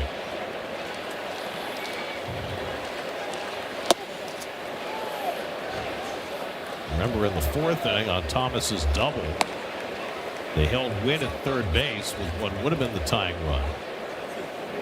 Mets then scored 4 in the top of the 5th, helped by Soto's home run, and the Royals have stormed right back. And Perez lines one to center. Coming on quickly is Ewing, but it drops for a base hit, and that'll tie the game. Boy, I'll tell you what, the Royals have a lot of speed burners. They got guys that get around the bases. Tolbert comes in to score the tying run. Salvador Perez with his 34th RBI, and it's 9-9 in the 5th inning. Good grief. So, got jammed there. And Brazoban's just not able to get his changeup over. Had to come in with his fastball. I mean, Thomas can run. Yeah, he's always been able to fly. I mean, this team's got some speed. Now Jack Caglione, who led off the inning with a double to right field against Austin Warren. Warren never retired a batter. They've gone through the order, Gary. All 5 runs in the inning are charged to Warren, and he's still responsible for 1 more. Caglione takes it low 2-0. So Brazoban's having a hard time getting that changeup over. So he's in a spot where he's going to have to throw his heater.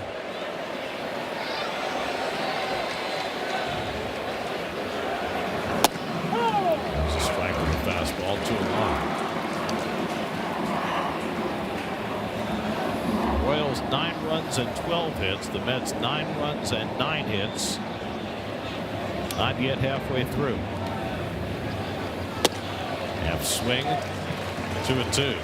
Yeah, that was definitely a half swing. So we're on a pace for 18-18. Well, I'm up for it. As long as we'll stay up late again, Gare. 2-2 coming, and Caglione turns 1 foul. Caglione. So Warren with back-to-back bad outings. Brazoban with back-to-back bad outings. That's a warning sign for the Mets. Senga. That's not a positive either. Swing and a miss, got him with the changeup. And Brazoban finally puts an end to the inning. But the Royals score 5 and get even. It's 9-9 halfway through. Seth Lugo throws his first pitch in a half hour, and it's in for a strike. Seth has already given up more runs in this game than he ever has in his big league career. And he's even again. And still out there at the bottom of the 5th. There's not been a hint of action in the Kansas City bullpen tonight. Preston Bench has already singled and walked in this game. He had the Little League home run in the first inning. A single followed by 3 errors on 1 play. First time that had ever happened against the Mets. And it started what has been a circus of a night. The curveball drops in for a strike. 2-2. Once in the last 10 years had any team made 3 errors on 1 play. The Marlins did it against the Tigers last year. 2-2 to Bench. And he got him looking. 4th strikeout for Lugo. Let's go back to that play in the first inning. It was wild. Well, here you go. I've never seen this.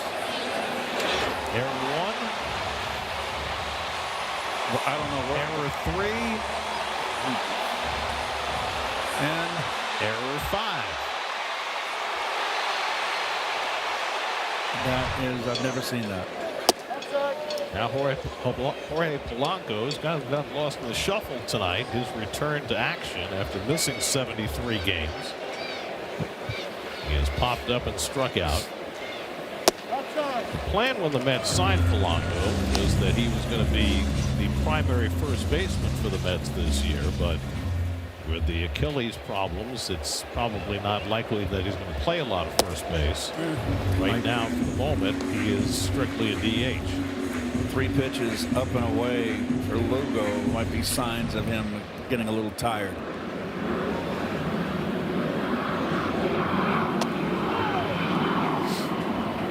Andy Green said that Polanco is not going to play every day at DH. They'll keep an eye on him, see how his leg is going. But that on the days that he doesn't play, he can be a valuable commodity off the bench as a switch hitting pinch hitter.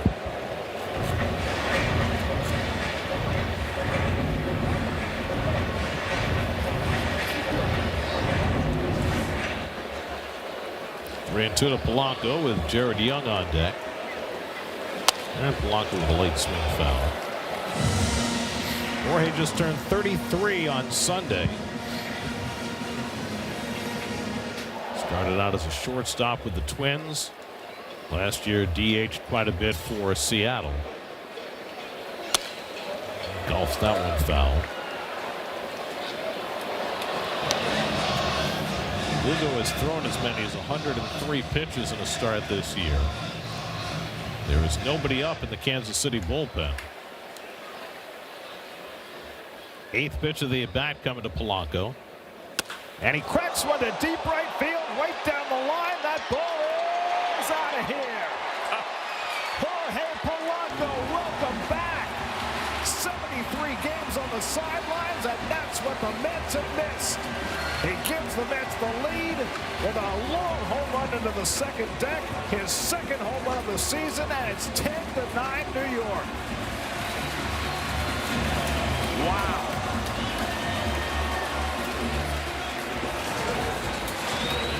Show some power, Jorge.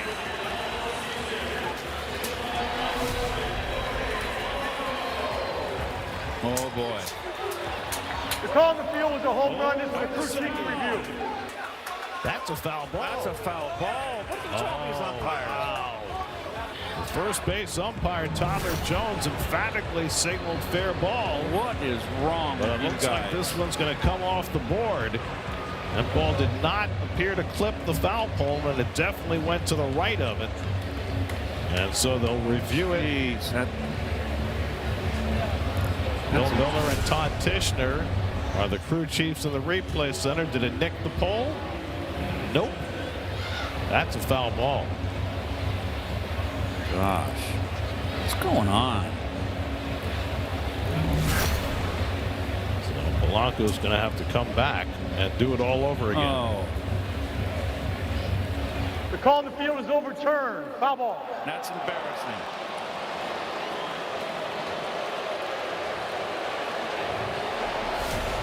Different angle. And how do you miss that call? Don't know. God, right. Been some bad Polanco's got to umpiring.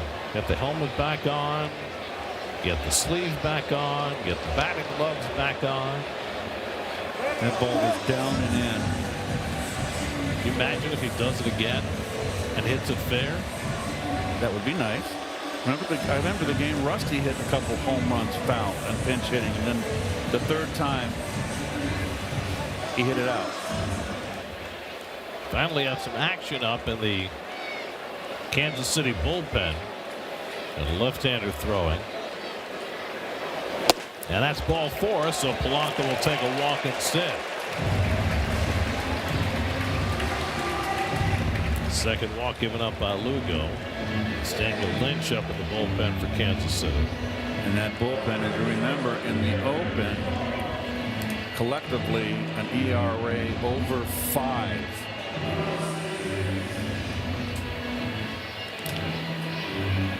Matt Cuatro's on his way out to the mound. That's going to be all for Lugo.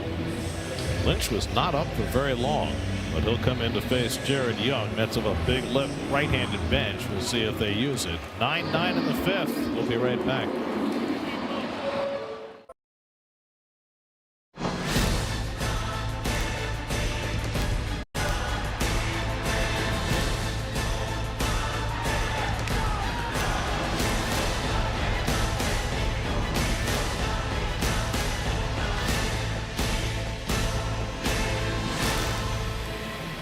Kansas City Royals celebrating their 2015 World Series championship, a 12th inning extravaganza in Game 5 after Matt Harvey took a shutout into the 9th inning, convinced Terry Collins to keep him out there, and it just didn't work out.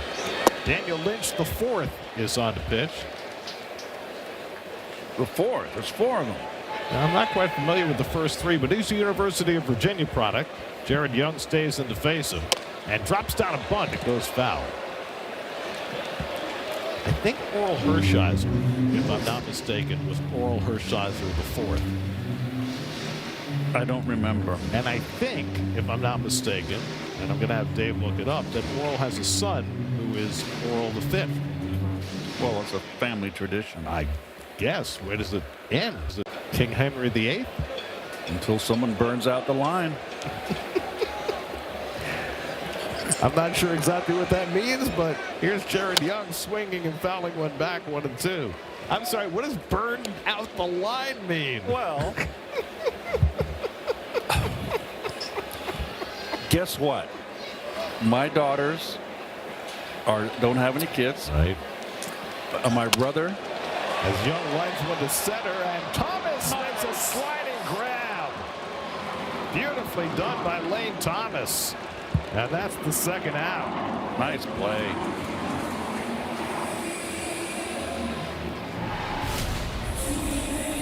That's just a fine play right there. Beautiful.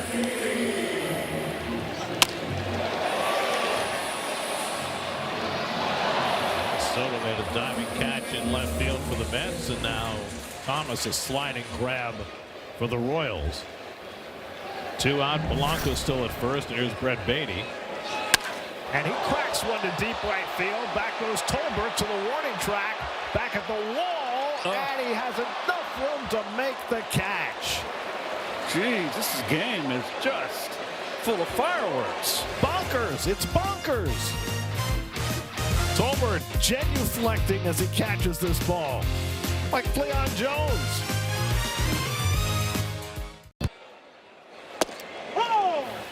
Nick Lofton takes a strike from Huascar Brazoban as we start the 6th inning in a 9-9 game. Lofton is 0 for 2. He was hit by a pitch and scored a run in the 5th, and he cracks a base hit to left field. Soto slides to cut it off. Lofton's going to try for 2, and the throw will be not in time. Nice slide. Boy, oh boy. Lofton has a double to start the top of the 6th. Ropes hit all over the field tonight.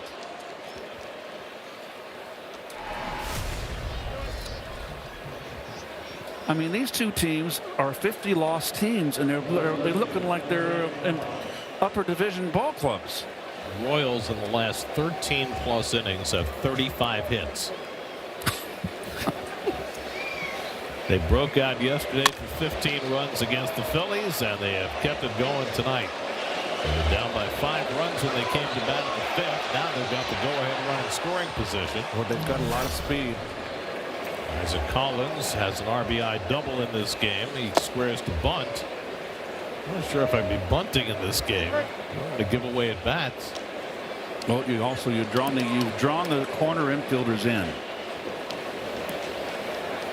I mean, the last couple of games, the Royals have been like MVPs. And here's a nice slide. Yep, he got in. And was able to hold the bag as Beatty kept the tag on him. Both corner infielders on the grass, and Collins takes a strike. It's amazing that they're bunting here. I don't. The left-hand hitter pull the ball. I mean, the guys behind him, Massey and Tolbert, are having huge nights, and maybe that has something to do with it. And Collins fouls it back. So I want to get back to the last half inning. You were talking about burning out the line. Yes. I didn't think that we could leave that unattended. Very convoluted. Jessie, my oldest, has 2 kids. She's my adoptive daughter, so she's not in my line. So my brother has 2 kids, and they're in their 40s, and they're not married. I don't think they're going to have kids. My 2 in their 40s, they're not going to have kids. I won't go into to one of them how that's not going to happen. So the line is burnt. It's burnt. It's burned down. Just ended. I've got 2. Jesse's like my own, and Maggie and Charlie are my grandkids, and I love them very much. But there's ball 4, and Collins is on. There's no passing down. We're done. My brother and I are done. We're done. That all of your collective athletic skills and your charisma that you and Gary have brought to this earth, it's all just fizzled out. It just seems like a terrible waste. I'd have to say that you're right.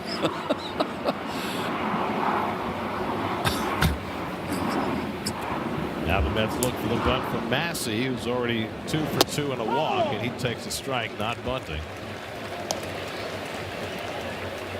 A mist is blowing across the field now, because of course it is. Yes, it's one of those nights. And Massey fouls away a fastball. By the way, the last time a Mets game had both teams scoring 9 or more runs through the first 5 innings, you got to go back to July of 1999 at Wrigley Field. The game the Mets eventually lost 17-10. 1-2 to Massey, who singled to center and scored in the 2nd, walked and scored in the 4th, doubled in 2 runs and scored in the 5th. The 8 and 9 hitters are 5 for 5 and a walk, and have driven in 4 runs. Brazovan really hasn't found that touch for his changeup. It's such an effective weapon, and he's really missing with it. It's making it tough on him.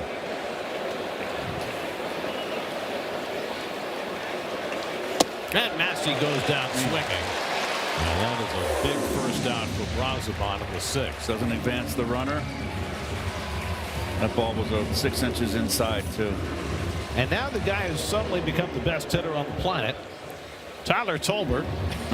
who is 3 for 3 tonight and has 10 hits in his last 10 at-bats. 2 away from tying a major league record. He's had a 2-run homer, an opposite field single, and an infield hit tonight. He's stolen a base. He's scored 3 runs. He's driven in 2.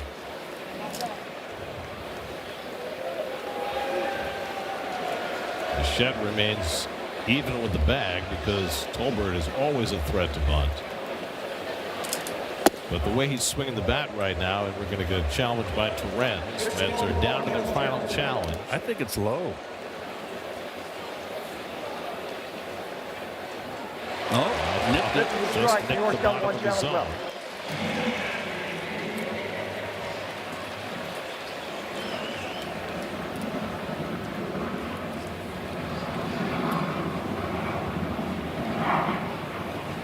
One to Tolbert. And Tolbert bounces one on the left side. Under the glove of Bichette. Grabbed by Lindor, and everybody's safe. Another hit. Bichette tried a do-or-die swipe and came up empty. And by the time it got to Lindor, there was no play anywhere. We'll wait to see how they score that. Well, he didn't make any contact with the ball.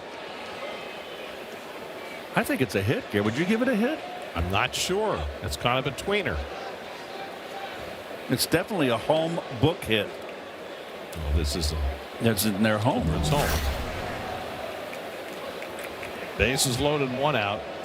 And here's Carter Jensen. And they did score a base hit, so that is now 11 straight hits for Tyler Tolbert, 1 shy of a major league record. Unbelievable. And keep in mind, as we said earlier, he has now had 96 major league at-bats in his career. 46 this year, and he has 11 straight hits. Jensen swings and misses at the changeup. 0-2. So Lofton now at third. Collins at second. Tolbert at first. All are fast. That's on the infield back at double play now. Jensen at the plate is not fast. He's got to make contact. Pitch to third. Short hop by Bichette. He's going to come home from the force play. And that's the second out. Bichette had a double play, but he didn't realize it. Once he short hopped it, the runner at first had held up. He would have been able to go to second and get a force there, and they would have easily doubled up Jensen. Those are one of those plays, Gary, you can't put on the chalkboard. You can't script it. Because the ball was in the air for so long, Tolbert had to hold up at first base.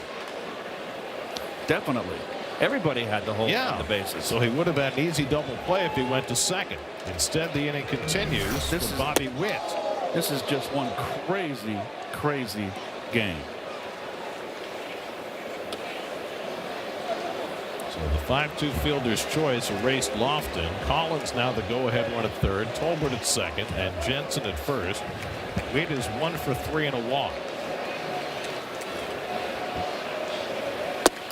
And Brazovan picks off the outside corner with a changeup.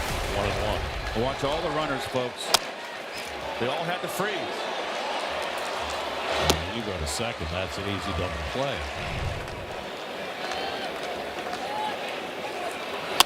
Witt punches one back to Brazovan, who snares it for the third out. What next? Is there a full moon? Is it Friday the 13th? Unbelievable. 9-9 in the 6th. Home 6th inning. Luis Torrens leads off against Daniel Lynch the 4th. Although the way this game is going, we might see Daniel Lynch the 5th by the end of the night. It's a fun game. Fun is one word for it. Popped up on the right side. In foul territory comes Caglione. And that's the first out. So it's a 9-9 game in the 6th inning. And up in the Mets bullpen now is Matt Seeliger, 31 years of age, grew up in Westbury on Long Island, has never been in a major league game. He's 31 years old, and it looks like he's going to be called in to a high leverage situation in his major league debut. Last night, we saw Owen Murphy for the Braves come into a tie game in the 10th inning. in his major league debut. So it looks like we're going to see something similar from Seelinger tonight. A.J. Ewing having a huge night. 2 singles and a home run. He's driven in 3, scored 3. And he takes a fastball inside from Lynch, 2-0. A.J. hit a home run against the lefty Martin Perez a couple of days ago. Fouls that one away. 2-1. Seth Lugo went 4 1/3, allowed 9 hits, a career high 9 runs, 6 earned, 2 walks, 4 strikeouts, 2 home runs, 94 pitches. Lynch came in and got 2 hard outs in the 5th. And he misses high with that fastball, and now it's 3-1 to Ewing with Soto on deck. Soto hit a 3-run homer in the 4th to give the Mets a 9-4 lead. And the Royals came right back with 5 in the 5th to tie. And they threatened to take the lead in the 6th. But Brazoban able to snare the liner by Bobby Witt Jr. to end the inning. The Royals have left 11 on base in the first 6 innings. And Ewing takes outside ball 4, and he's on base for the 4th straight time. Now Soto's home run was electric in the 4th inning. Bomb. A line drive, 112 miles an hour off the bat. So he hit a 3-run homer last night. He's got a 3-run homer tonight. 20 home runs on the year now for Juan. And he takes a strike on the inside edge. Didn't think so. Didn't challenge though.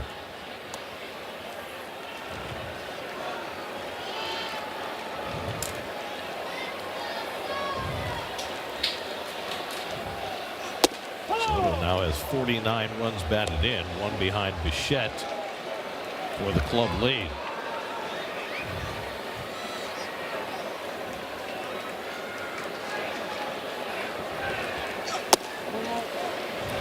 He's got such a good eye, Gary. Sorry, he's got such a good eye.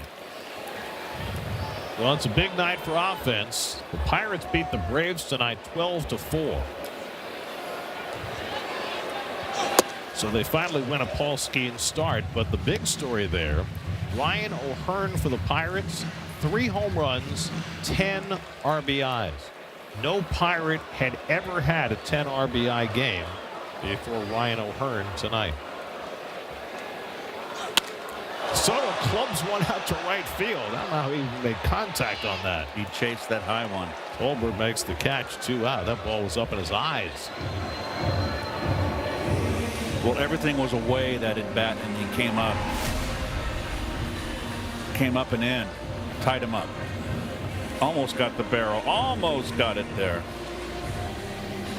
I mean, whoever makes contact with a pitch that high. That's going to be all for Lynch. They're going to bring in a right-hander to face Bichette with 2 out and a runner at first. 9-9 in the 6th. Called to the bullpen, brought to you by Nissan.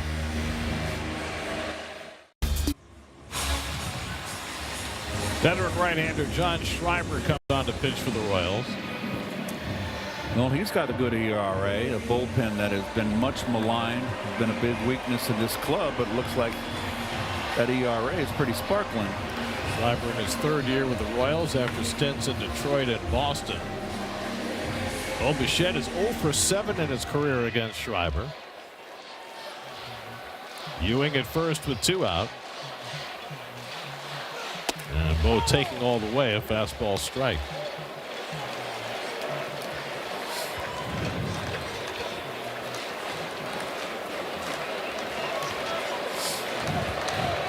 Short lead for Ewing at first. And Bo takes a slider outside. Ball and a strike. Schreiber's got the little funkadelic motion. Herky-jerky, as we used to call it. Moni Moni? Oh, I got others, but I wouldn't dare say them on the air. Thank goodness. Chasing a slider, and it's 1-2 to Bichette. Daniel Lynch worked an inning in the 3rd, no hits, 1 walk. And now Schreiber trying to clean up this 6th inning.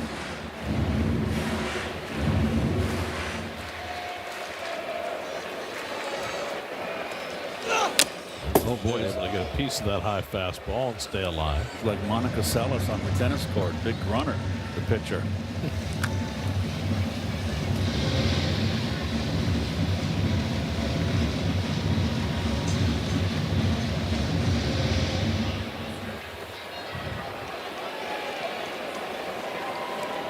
1-2 to Bichette.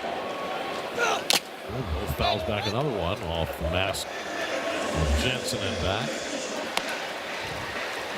The Royals 9 runs and 14 hits. The Mets 9 runs and 9 hits. We are merely in the 6th.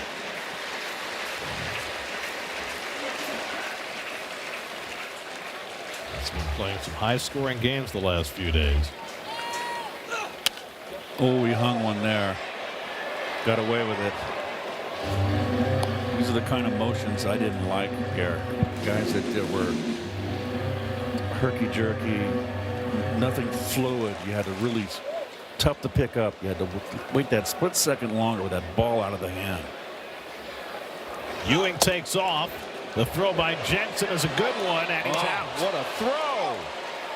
Well, they told us that Jensen had a great arm. We've seen it a couple of times tonight.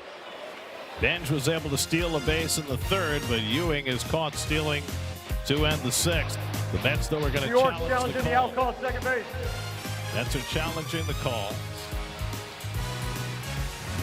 Went to break. Mets challenged the call at second on the steal. The field is overturned. The runner is safe. And Ewing has a stolen base, so the Mets get another call overturned. Good job, Harrison. Down in that replay room. Good job by Ewing to get his hand to the bag and keep that oven mitt in contact as Massey kept the tag on him. That mitt stayed right on the cushion.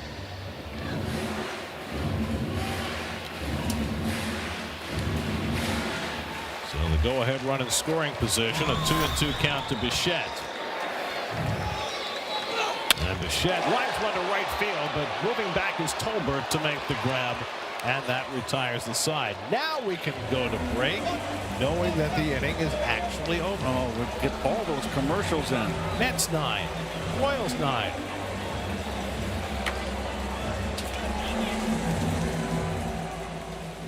Tomorrow, the Mets hold court in Queens as they Sports Fan Festival, Friday, July 17th at 12:30 p.m. at the Javits Center. Visit fanaticsfest.com for more information. In 2017, the Pittsburgh Pirates took Matt Seelinger in the 28th round out of Farmingdale State College on Long Island. And now, 9 years later, at age 31, Matt Seelinger finally makes his major league debut. Right into the soup. 9-9 game in the 7th. Lane Thomas leads off. Seelinger's first fastball misses. And they'll take the ball out of play for his trophy case. Ball 1 to Thomas. Seelinger worked through the Pirates organization, Tampa Bay, San Francisco, Philly, Detroit. Had a stop with the line on Ducks 2 years ago. Mets got him in a deal with the Tigers yesterday for cash considerations. So this is his first appearance in the Mets organization. And it's a big league appearance, and he's behind on Thomas 3-0. Seelinger said he was blown away. I bet. Finally getting the call. But a 4-pitch walk to Thomas begins his stint, and Thomas is on base for the 4th time tonight. That is 8 walks by mid-pitcher.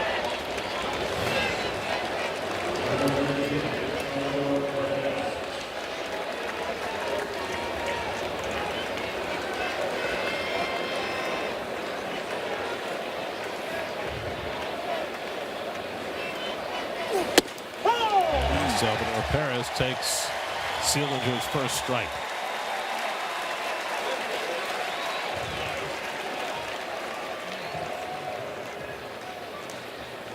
Salvador Perez 1 for 3 and a walk tonight. He fouls it back. Salvador Perez, a proud Venezuelan. There's been so much devastation in Venezuela, and during the upcoming series against the Red Sox, the Amazing Mets Foundation raffle, their 50-50 raffle, will support relief efforts for communities impacted by the recent earthquakes.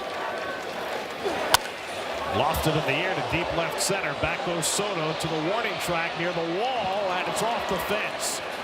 Around third and heading home is Thomas. The relay throw to the plate by Beatty. Not in time, and the Royals for the first time tonight have the lead. Salvador Perez with his second RBI of the night. A double off the fence in left center, scoring Thomas all the way from first, and it's 10-9 Kansas City. Low hanging slider down and in. And this ball off the base of the wall, or did it short off the wall? No, right though. And Thomas, we've seen him, he can fly.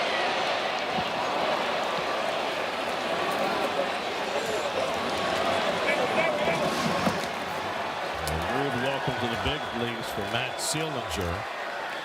The Royals, who once trailed by 5 runs, now have their first lead as Caglione nearly screws himself into the ground with that swing. Caglione's got a long swing. If he squares it up, he'll hit it a ton, but the Mets led 3-0. They led 5-2. They led 9-4, and now they find themselves behind. Caglione takes a cutter inside, and it's 1-1. Seelinger throws fastballs, cutters, and curveballs. Still looking for his first big league out. Might be hyperventilating just a tad. And that fastball right there for a strike, and it's 1-2 to Caglione. Caglione had a rough rookie year last year at 157. Raised his OPS 250 points this year. And he strikes out. And Max Seelinger has his first big league out, a K. That should be the ball that's saved.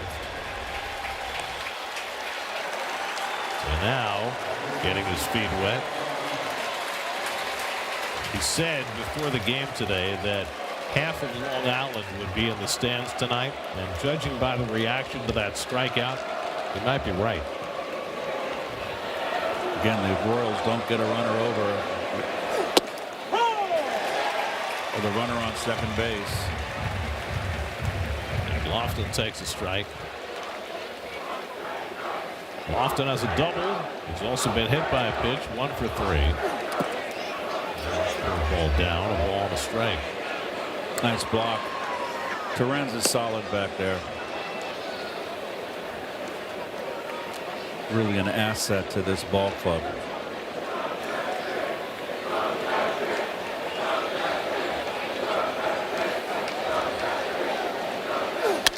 Lofton flies one deep to left field. Soto back for a look, but that ball is gone. Good boy. A 2-run homer for Nick Lofton, his 4th of the year, and it's 12-9 Kansas City. So after putting up 15 runs against the Phillies yesterday, the Royals tack on 12 more against the Mets tonight. Good Lord. How does this team have 54 losses?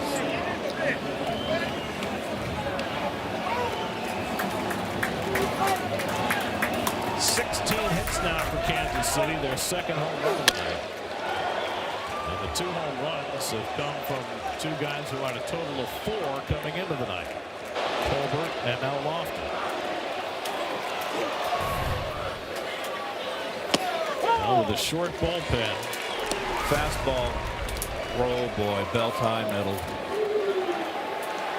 With a short bullpen, Andy Green had little choice with the struggles of the guys who preceded him, but to go to Seelinger in this spot.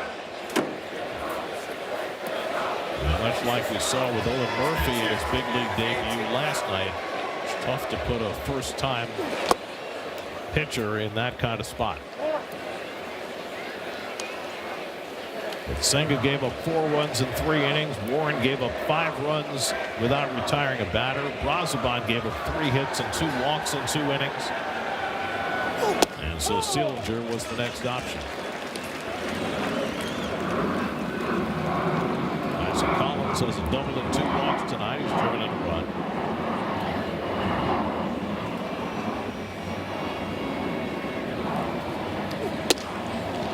Gets back from that cutter, full count. Michael Massey, the on deck batter.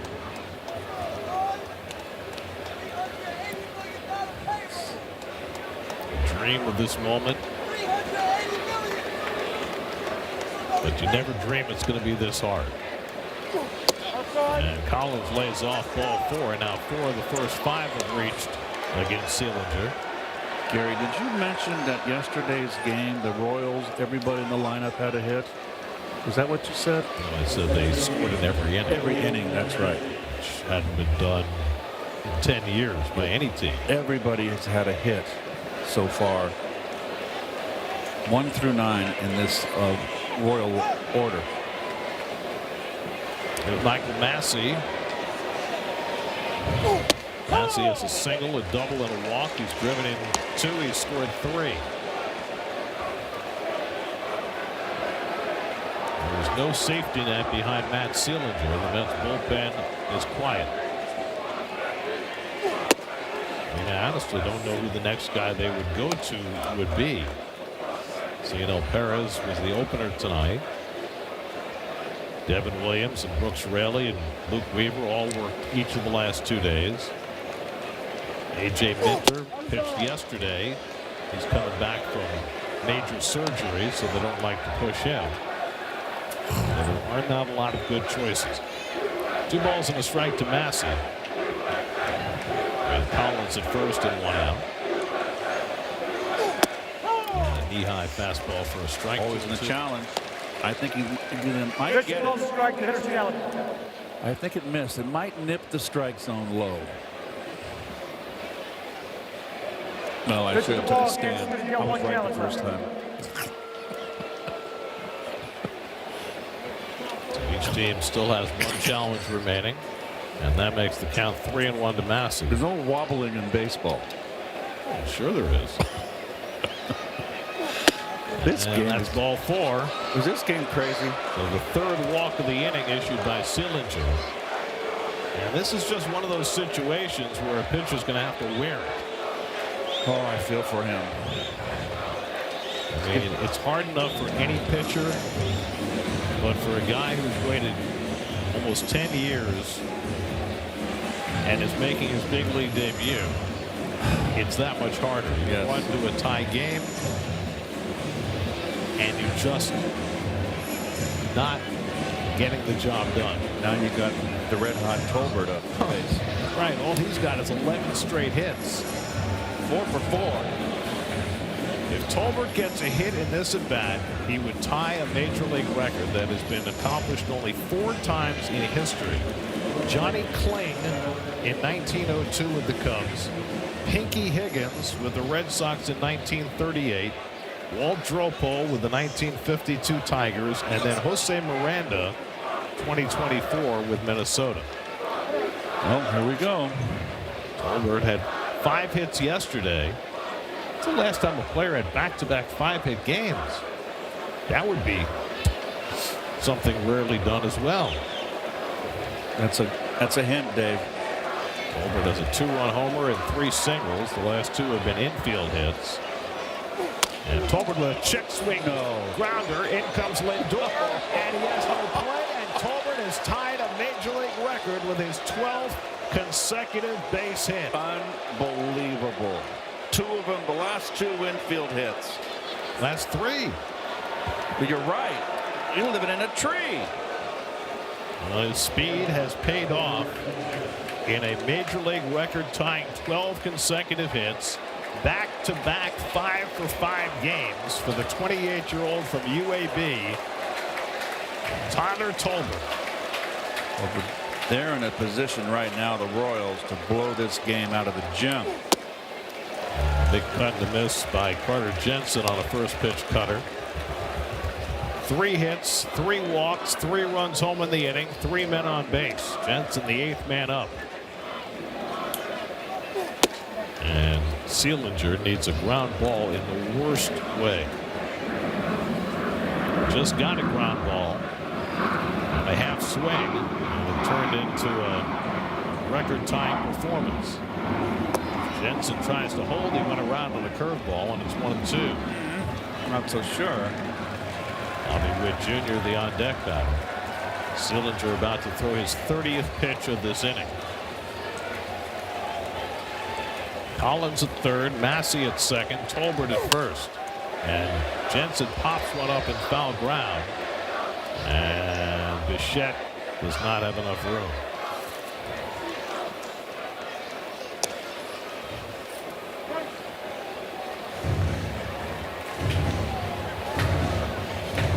Well, there's every chance that Tyler Tolbert is going to get another at bat in this game. And so he may well have an opportunity to do something that no player in the history of the game has ever done. No player has ever had 13 consecutive hits. Least of all a guy who has fewer than 100 at bats in his career. It's inside, ball 2 to Jensen. I mean, it's just startling.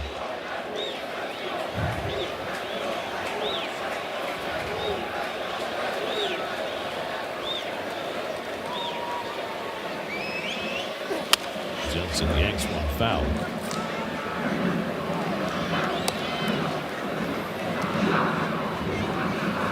Royals now have 17 hits in this game. If they get a base hit here or a walk, another man on base, they could possibly bat around for the second time. And that misses. And now it's 3-2. Seelinger has already walked 3 in the inning. Walk would force in a run. And Jensen lays off, ball 4, and that forces in the 4th run of the inning. 4 walks issued by Matt Seelinger. And it's now 13-9. I really question the curveball call. He's out there, he's gassed. And in the 3-2 curveball, when he's been in trouble the entire inning, take your chances with a fastball. Now he's going to face Bobby Witt Jr. with the bases loaded. That's going to get somebody up. I think A.J. Minter's beginning to throw. And Witt swings and misses at a first pitch cutter, 0-1. Witt is the 9th man up in the inning. And there is Minter, who pitched yesterday, and who I'm sure they were trying to stay away from. But they may have no choice. Going to the Witt. Lane Thomas, who opened this inning with a walk, is now on deck.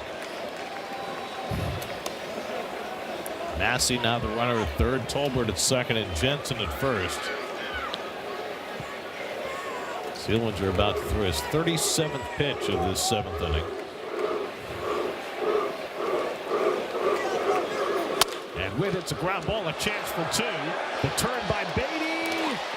Safe. And a run comes home. Boy, he can fly down that line. I'd like to see that again. That was close. Mets have already won a couple of challenges in this game. They're not going to challenge this one, though. Witt beat it. Boy, oh boy, speed kills. And they bat around now. So that makes it 14-9.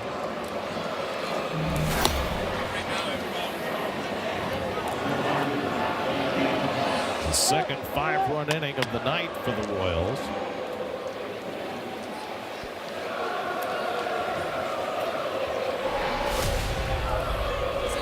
Yep, safe.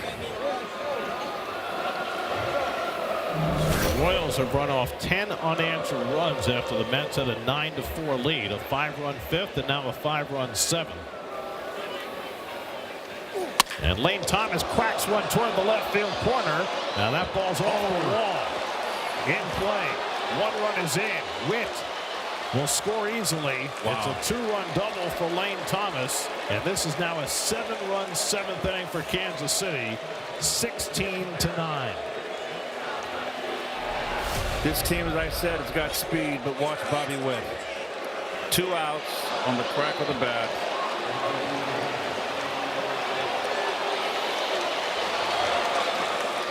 Those are the kind of guys, Gary, I'd love to have in front of me.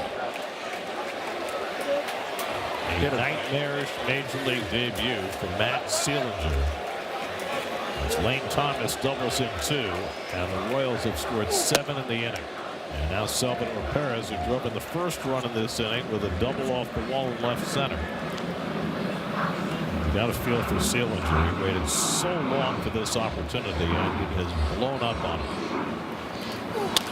That's pulled foul. And it's 0-2. 16 runs, the most the Mets have allowed this year. 12 unanswered runs for the Royals. 15 runs yesterday, 16 runs today for Kansas City.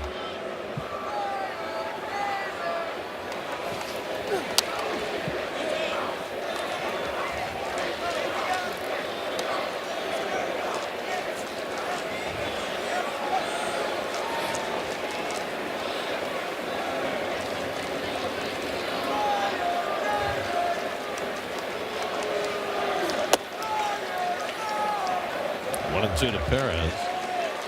Beck Way, a right-hander, is up in the Kansas City bullpen. Inter is ready to go if needed in the Mets bullpen. I'm sure this would be Sealinger's last batter. He's already up to 42 pitches in the inning. And he strikes out Perez to end it.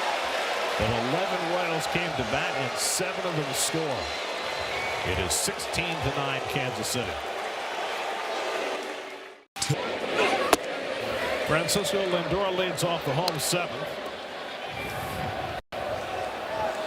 John Schreiber on the mound for Kansas City got the last out in the 6th, and now he's pitcher of record on the long side after the Royals scored 7 runs in the top of the 7th.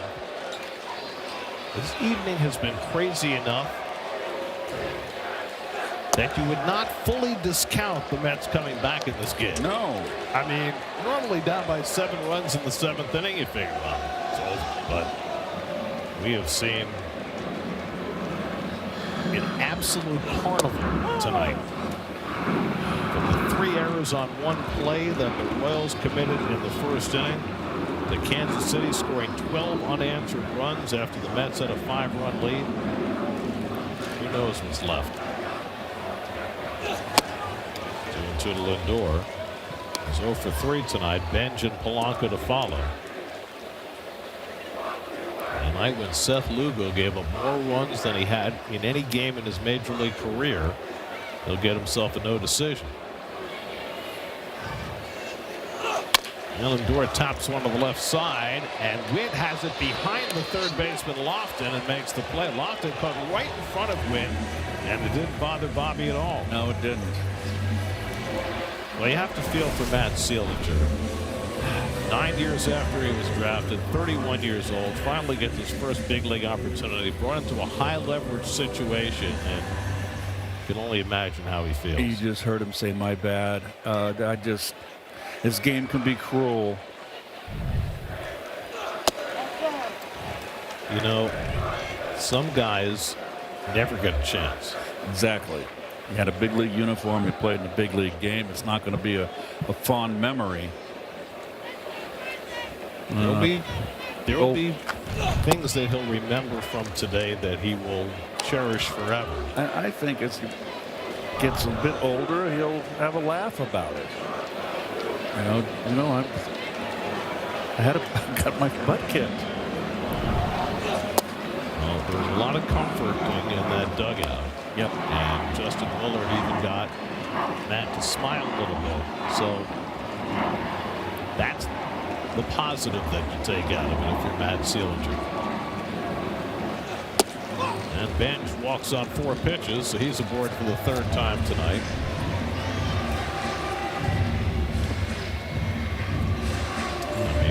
Just that lost look. Yeah, it's tough to watch. Feel for the guy. But Justin got him to smile, at least for a moment.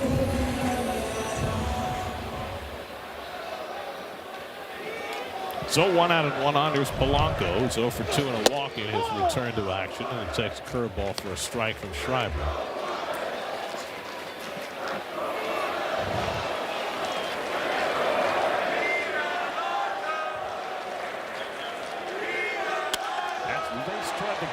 Center field, and Polanco's got himself an extra base hit. Benj to third is going to be waved around. So Polanco, who had a home run taken away his last time up, now has a ringing double to drive in a run. And the Mets start their comeback. It's now 16-10.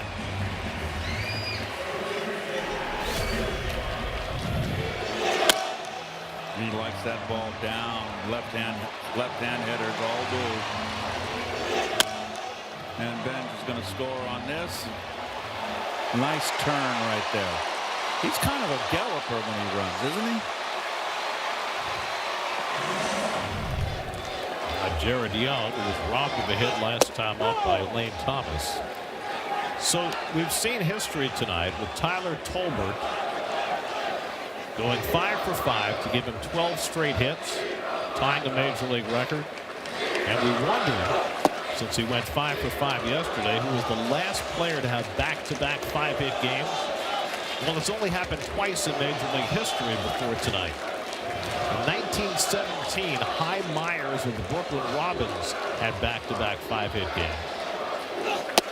And in 1970, Roberto Clemente had back-to-back 5-hit games. And now Tyler Tolbert, the third player in Major League history and the first since the great Clemente to have back-to-back 5-hit games. And including Jared Young. Great research by Dave Freed. Well done, night Dave. when there's been plenty of history to chronicle. Schreiber ahead on Young, 1-2. And Young lines one. That's a base hit. Polanco to third. He'll be held up there. So Jared Young has his second hit of the night. And here we go. Well, remember this bullpen of the Royals ranked 29th in the majors. Got a fastball ripped.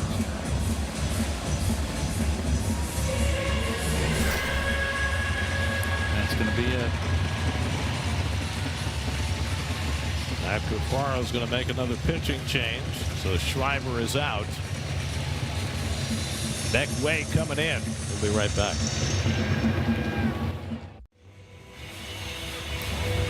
An absolutely crazy night at Citi Field with misting rain blowing around. It's been a circus since the first inning when the Royals committed 3 errors on 1 play.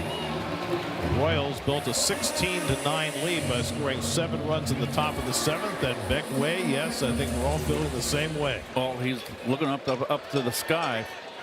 Get me through this. Rookie right-hander comes in to face Brett Beatty. Brett has a double in 3 trips tonight. Hit one to the wall in right field that Tolbert caught his last time up.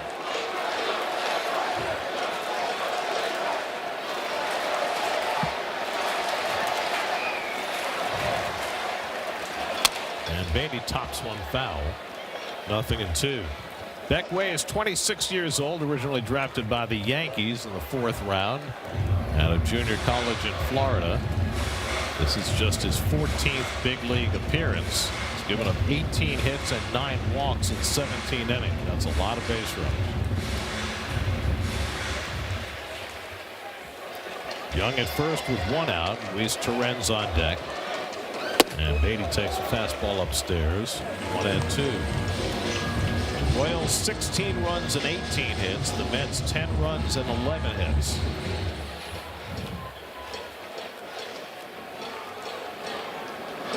And Beatty cracks one to deep right center. Back goes Thomas. On the warning track, he's got room to make the catch. Boy. Beatty hit 2 balls. Polanco tags up and comes home to score. It's now 16-11. Beatty settles for his 28th RBI of the year. And the Mets have 2 runs back in the bottom of the 7th.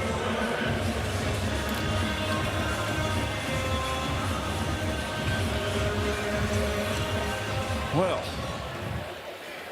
bet you the Royal fans back in Kansas City are saying, gosh, can we hang on to this one? Here's Luis Torrens. And he chases a slider out of the strike zone. Matt Strom, the veteran left-hander, is up in the Kansas City bullpen. We saw a lot of him with the Phillies. And he'll have next inning with the lefties coming up. That goes to the backstop, and that'll move Young along to second base. The wild pitch by Way. Way outside.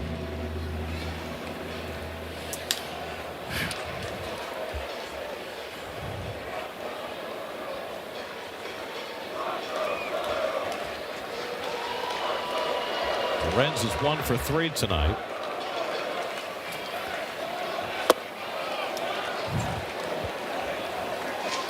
All the strike to release. A.J. Ewing would be next. Ewing's already been on base 4 times tonight. It's not quite a Tyler Tolbert night, but it's not bad.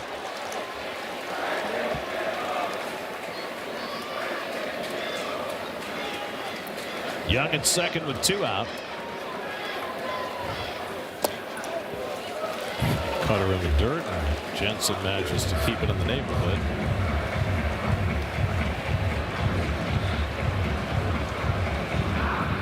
Matt Sealinger still hanging around. A.J. Minter sat down. I wonder if Sealinger's going back out there. 2-2 coming. That's low away. Another cutter. 3-2. Well, I have a feeling if Torrens gets on, you'll see Strom face Ewing. It's unbelievable. And Torrens bounces 1 to third. Lofton throwing across the diamond, and that retires the side. Let's get 2 runs in the bottom of the 7th. Still down 16-11 heading to the 8th. Presented by Infinity. Yes, there's another game tomorrow night and another one on Thursday afternoon before the Red Sox come in. I don't know what those 2 games with the Royals the next 2 days will do for an encore, but look who's back on the mound. Matt Sealinger, after giving up 7 runs in his first big league inning and throwing 43 pitches, is going to do some more work. Going to chew some innings up. Well, he's going to try and lower his ERA, which right now is at 63.00. And it's nice that he gets a chance at some instant redemption. And with the way this game is going, the Mets are not out of it. Down 16. No, they're not. Jack Caglione is 1 for 5, and he pulls one on the ground down to first. And Young will take it himself. 1 out. A much better start to his second inning for Sealinger, who walked 4 and gave up 4 hits, including a home run to Nick Lofton in the 7th. And now Lofton will come up. They got 2 extra base hits tonight, a double, and that 2-run homer in the 7th, his 4th of the year. And see, already down. Tolbert's going to get up again. That's guaranteed. That's lined down the right field line, giving Chase his bench, but it's going to go into the corner. And Lofton's got his 3rd extra base hit of the night, an opposite field double. New York Mets baseball on SNY is brought to you by Spectrum. It's internet, mobile, and streaming TV, all from one place. By Prevagen. And by your tri-state area Jeep dealer. Get a great deal at the Jeep Make This the Summer event, and you'll be saying I can all summer long. 19 hits now for the Royals. Lofton at second with 1 out. Isaac Collins coming up. Collins has been on base 4 times with an RBI double and 3 walks. And pitchers have walked 11 tonight. They've hit a batter. 19 hits. That is 31 base runners for the Royals in 7 1/3 innings. 31. And yet the Mets are still in this game. They are. They got 2 more cracks.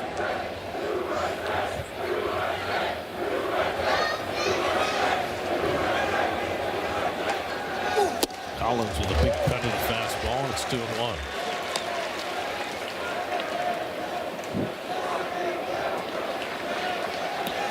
Tops off, folks are here. They seem to be everywhere these days. Cool tonight. The tarps off. Fly ball right center field. This one's playable for Benj or Ewing, and Benj is there. And puts it away, 2 out. So Sealinger has a chance for a scoreless inning if he can get through Michael Massey.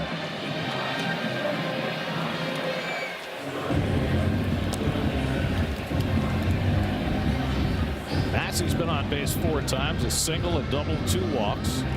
He's driven in 2. He's scored 4. Mets had leads of 3-0, 5-2, and 9-4 after 4 innings. But the Royals got 5 in the 5th, 7 in the 7th. Fly ball center field, chasing Ewing back to the warning track. Right near the wall. Jumps and makes the catch. Ewing took it right off the top of the fence to rob Massey of an extra base hit and give Seelinger a scoreless inning. That's the way to do it. Go out there and get some instant redemption. Helped out by your fellow rookie in center field. Nicely done by A.J. To the bottom of the 8th we go with the Mets down 5.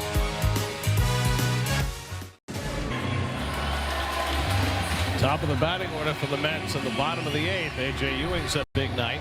Well, he's on base 4 times, 3 hits. There's his first hit. That was a base hit down the left field line. Hit it right where it's pitched. There's the home run. It was a hanging, breaking ball. He pulled down the right field line. And this was a base hit sort of up the middle to the right side of second base on a ball out over the plate and down. He drew a walk in the 6th inning, so he's been on base 4 times. Matt Strom is in to pitch. Strom back in Kansas City where he began his career in 2016. Went to San Diego and Boston and then spent the last 3 years pitching for the Phillies, so the Mets have seen plenty of him. But Ewing facing him for the first time, and he takes a slider out of the strike zone. It's 2-0. Soto and Bichette to follow. The Mets are playing their 65th season. They have played in 3 different ballparks: the Polo Grounds, Shea Stadium, and Citi Field. And in all those ballparks, the Mets have never had a home game where they scored at least 11 runs and lost. Really? Never. It's happened on the road, but never at home where they've scored 11 and lost the game. Punch the other way, and that ball, Witt tries to get there, can't get it, base hit. And A.J. Ewing has his first career 4-hit game. And the Mets get the leadoff man on to the bottom of the 8th.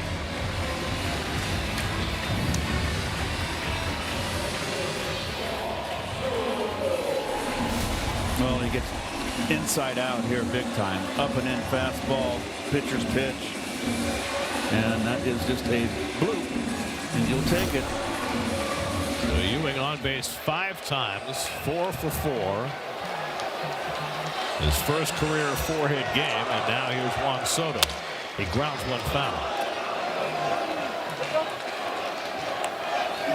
Soto hit a 3-run homer back in the 4th inning that gave the Mets a 9-4 lead. And then everything imploded. A.J. Minter up in the Mets bullpen. That's now at a dozen hits. There have been 31 hits in this game. And Soto pops one up into shallow center field. Witt calling. And Witt gives way. Oh boy. Collins comes in and makes the catch. Now notice how that shortstop, when you get called off if you're an infielder, you run out of the way. Don't go down, diving down. You get out of the way. So 1 out and 1 on now. Bo Bichette. Just some further thoughts about scoring 11 runs. Only once in this century have the Mets scored 11 runs in a game and lost, and that was in San Francisco in 2022. Bichette is 1 for 4 tonight. And that was memorable because it was the game Jock Peterson hit 3 home runs and drove in 8 runs against the Mets, and the Giants won 13-12. It's the only time this century the Mets have scored 11 runs and lost.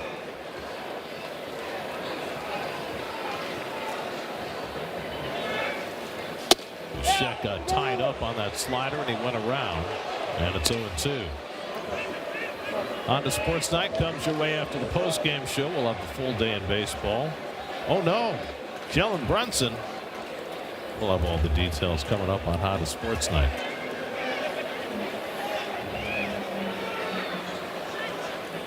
And Bichette punches one foul.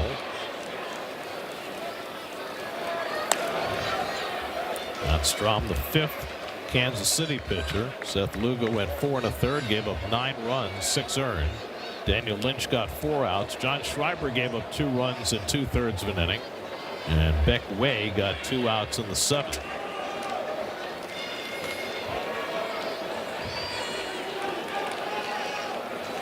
And Bichette pops this one up in foul ground. Might be playable. Coming over is Massey, the second baseman, to grab it. 2 out.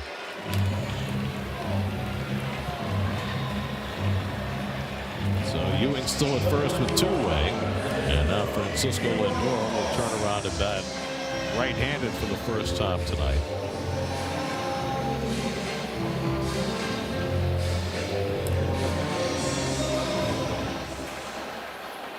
Lindor 0 for 4 today after going 0 for 5 last night.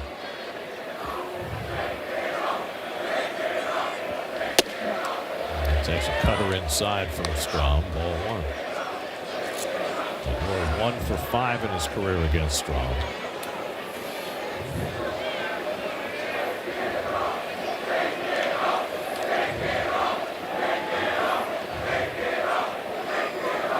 And that ball skips past Jensen. What the heck was that? Second wild pitch in the last 2 innings for the Royals.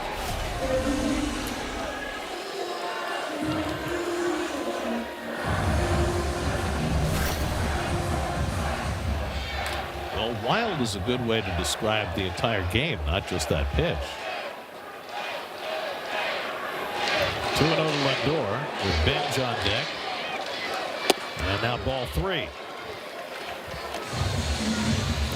Strom is not striking hitters out the way he has in the past. Last year he averaged over 10 strikeouts per 9. This year less than 7. Velocity's down a little bit. Lindor takes a strike on the inside edge. 3-1. So 91 on that fastball. He was throwing 93 last year in Philadelphia.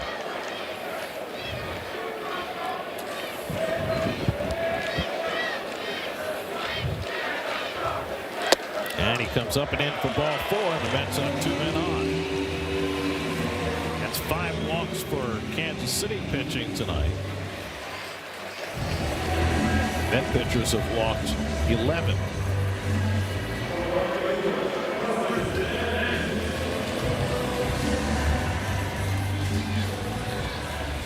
So 16 walks to go with 31 hits tonight. And now Carson Benj bats with 2 men on. Jensen on for a conversation. That's a bad walk right there. A bomb right now makes it a 2-run ball game. Be sure to keep it tuned after we're done here. Keith and I will be trying to find a nap somewhere. And Mercedes-Benz postgame live will be coming your way. Gary Apple and Jerry Blevins will be along tonight to try and dissect this one. That might take a few hours. They may have to go an hour and a half. Carson Benj has been on base 3 times tonight, a single and 2 walks. And he takes curveball for a strike. Well, Garrett, you have to drive home because you went home last night. I went into the city, so I got a car service going home, so I can just zonk out. I plan not to zonk out on the way home. That would be a big problem. No zonking.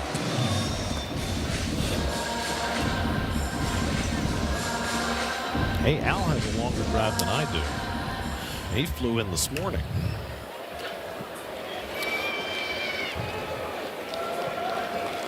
One and 1 to Benj.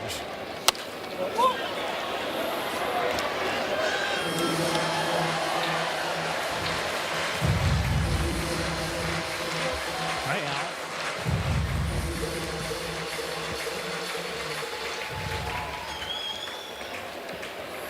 You think we're tired? What about the players? Yeah, really. You know? That's lined and a base hit for Benj. Ewing around third. He'll come in to score. Lindor goes to third. Carson Benj on base for the 4th time tonight. He drives in a run. And now it's 16 to 12. Not over yet. Benj, you think he can't hit the high pitch, but he does. He gets on top. And he hits left-handers.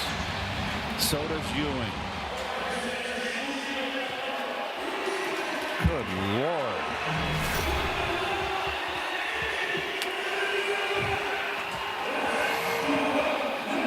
Royals are going to get Lucas Erceg up in the bullpen. Jorge Polanco is going to be coming up. Polanco's had 2 really good at-bats in a row. His first 2 at-bats coming back from 3 months on the injured list. He popped up and struck out and looked a little rusty. Then in the 5th, he hit what was originally ruled a home run, but had gone foul by a few inches and drew a walk.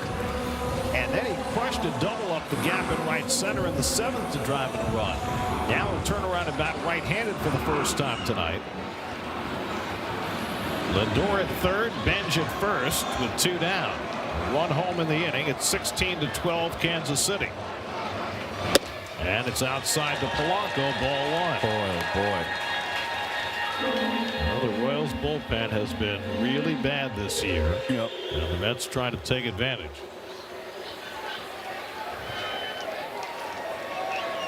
Base hit here would get the tying run to bat.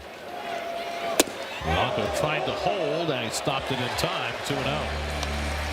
Tyler Jones with the call at first. The Royals 16 runs and 19 hits. The Mets 12 runs and 13 hits. A game the likes of which we haven't seen in many a moon. Polanco swings and misses it a single away. Lost his footing there. Worry about his leg. That Achilles thing lingered for 3 months. He's still having to play with some pain, but trying to muscle his way through it.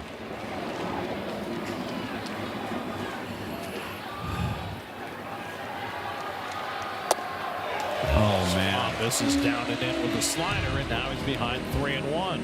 Jesus, my Lord. Jared Young on deck. Mets have a fully stocked right-handed bench, but they've got the right-hander Erceg up in the bullpen. And Polanco flies one out to left. This should be playable for Collins coming on, and he's got it to retire the side. Mets get a run. They're still down 4 going to the 9th. A.J. Minter last night worked an inning, gave a couple of hits. Got a big strikeout of Joey Bart to strand 2 in scoring position through 16 pitches, and now he goes back to back. Well, and here's Tyler Tolbert trying to make major league history. He has hits in his last 12 at bats to tie a major league record. And the first pitch by Minter looked just a little high and wide. Right out of Bull Durham. Tolbert with a 2-run homer, a single to right, and then 3 straight infield hits. All bounced to the left side of the infield. The second straight 5-hit game.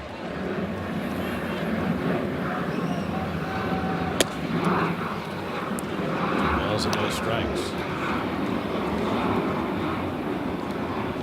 By the way, if he walks, the streak continues. Much like a hitting streak.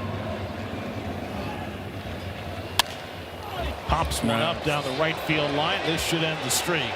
Benj is there to make the grab. And so Tyler Tolbert's historic streak ends at 12 consecutive at-bats with a hit, becoming just the 5th player in Major League history to accomplish that feat. Johnny Kling, Pinky Higgins, Walt Dropo, Jose Miranda, and now Tyler Tolbert. Hey, get some hands for this thing, man. Go. Get some hands. His teammates fully appreciative of the import of what Tolbert accomplished. Now Carter Jensen singled and walked twice, driven on a run.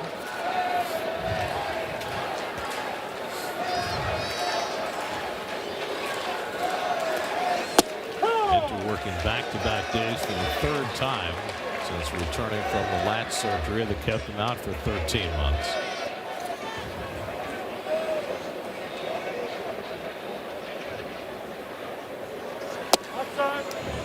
Cutter outside, 2-1. In the bottom of the 9th, the Mets will have the lower third of the order due up. Young, Beatty, and Torrens. Meaning if they can get a couple of men on, Soto will get a shot. That's the situation they were in last night. They needed to have a couple of men on to get Soto up, and they did, and he delivered. This time, instead of being down by 2 runs, they'll be down by at least 4. But you know, there are some games where the faucet just does not turn off.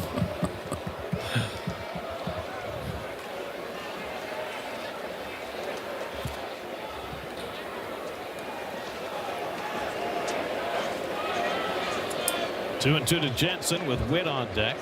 And Jensen goes down swinging on a high fastball. So Minter's got a strikeout, and there are 2 out and nobody on. Well, he's got him go up the ladder on him.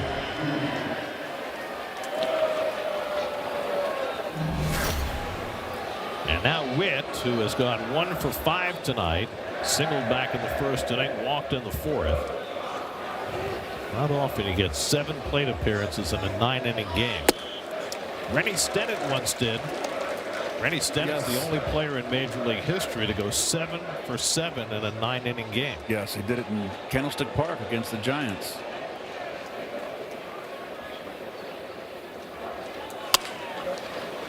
By the way, speaking of Candlestick Park against the Giants, it wasn't in Candlestick Park, but that game where Jock Peterson hit the 3 home runs in 2022, it's the only time in Mets history they've ever lost a game they scored 12 runs. Before tonight, the Mets have 200 wins and 1 loss when they score at least 12. 0-2 coming. And another one to the backstop. That's 2 of them from Minter. Wow. That'll get your attention. 201. And hoping that it's not 202.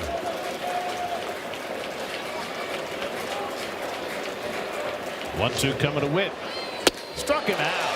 Nice job by Minter. They didn't want to use him tonight. They put him in there on back-to-back days, and he gets the job done.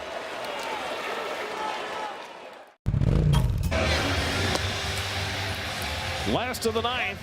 It has been an absolute circus tonight. That's led by 5 runs at one point. They're down by 4 as they come to bat in the bottom of the 9th against Lucas Ursay. Well, he's become their closer. This is their 3rd closer of the year. He has delivered since he's been put back into the closing role 5 in a row. So this is not a safe situation. Jared Young leads off and slaps one to the left side, handled there by Lofton. 1 pitch and 1 out for Ursay. After A.J. Minter in the top of the 9th became the first pitcher all night to pitch a 1-2-3 inning. Ursay gets a quick out of the bottom of the 9th. And now Brett Beatty. It pays to be patient with Ursay. He averages over 5.5 walks per 9 innings. But Young attacked the first pitch and grounded out. Now Beatty, who has a double and a sac fly tonight, 1 for 3. And he takes inside from Ursay, ball 1. Ursay we first saw with Oakland back in 2023. Came to the Royals at the deadline in 24. Ball and a strike to Beatty. Luis Torrens on deck. And if anybody gets on, then A.J. Ewing will get a chance for a 5-hit game.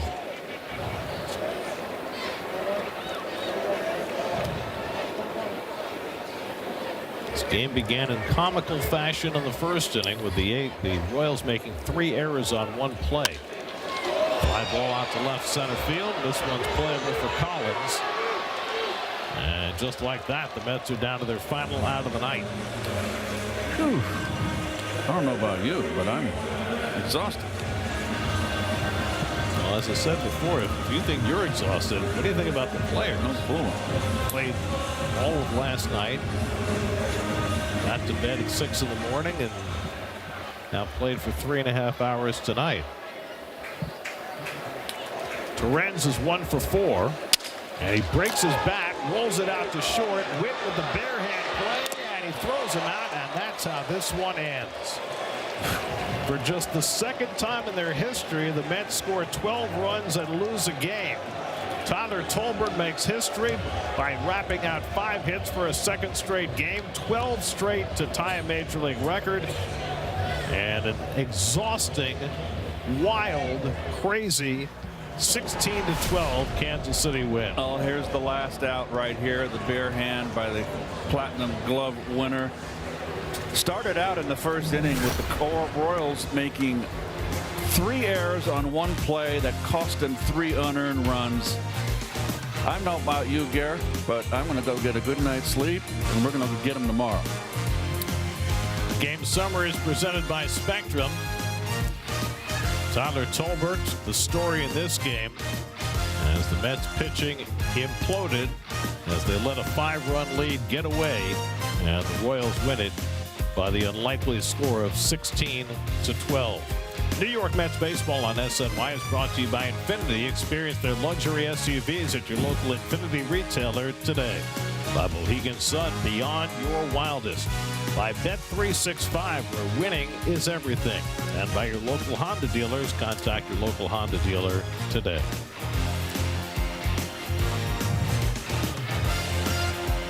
Final score tonight, the Royals 16 and the Mets 12. Game 2 of this series tomorrow night. Mets will have Christian Scott on the mound. Coverage begins at 6:30. First pitch at 7:10 tomorrow night, right here on SNY. Now for Keith Hernandez, Steve Gelbs, and our entire SNY crew, I'm Gary Cohen at Citi Field.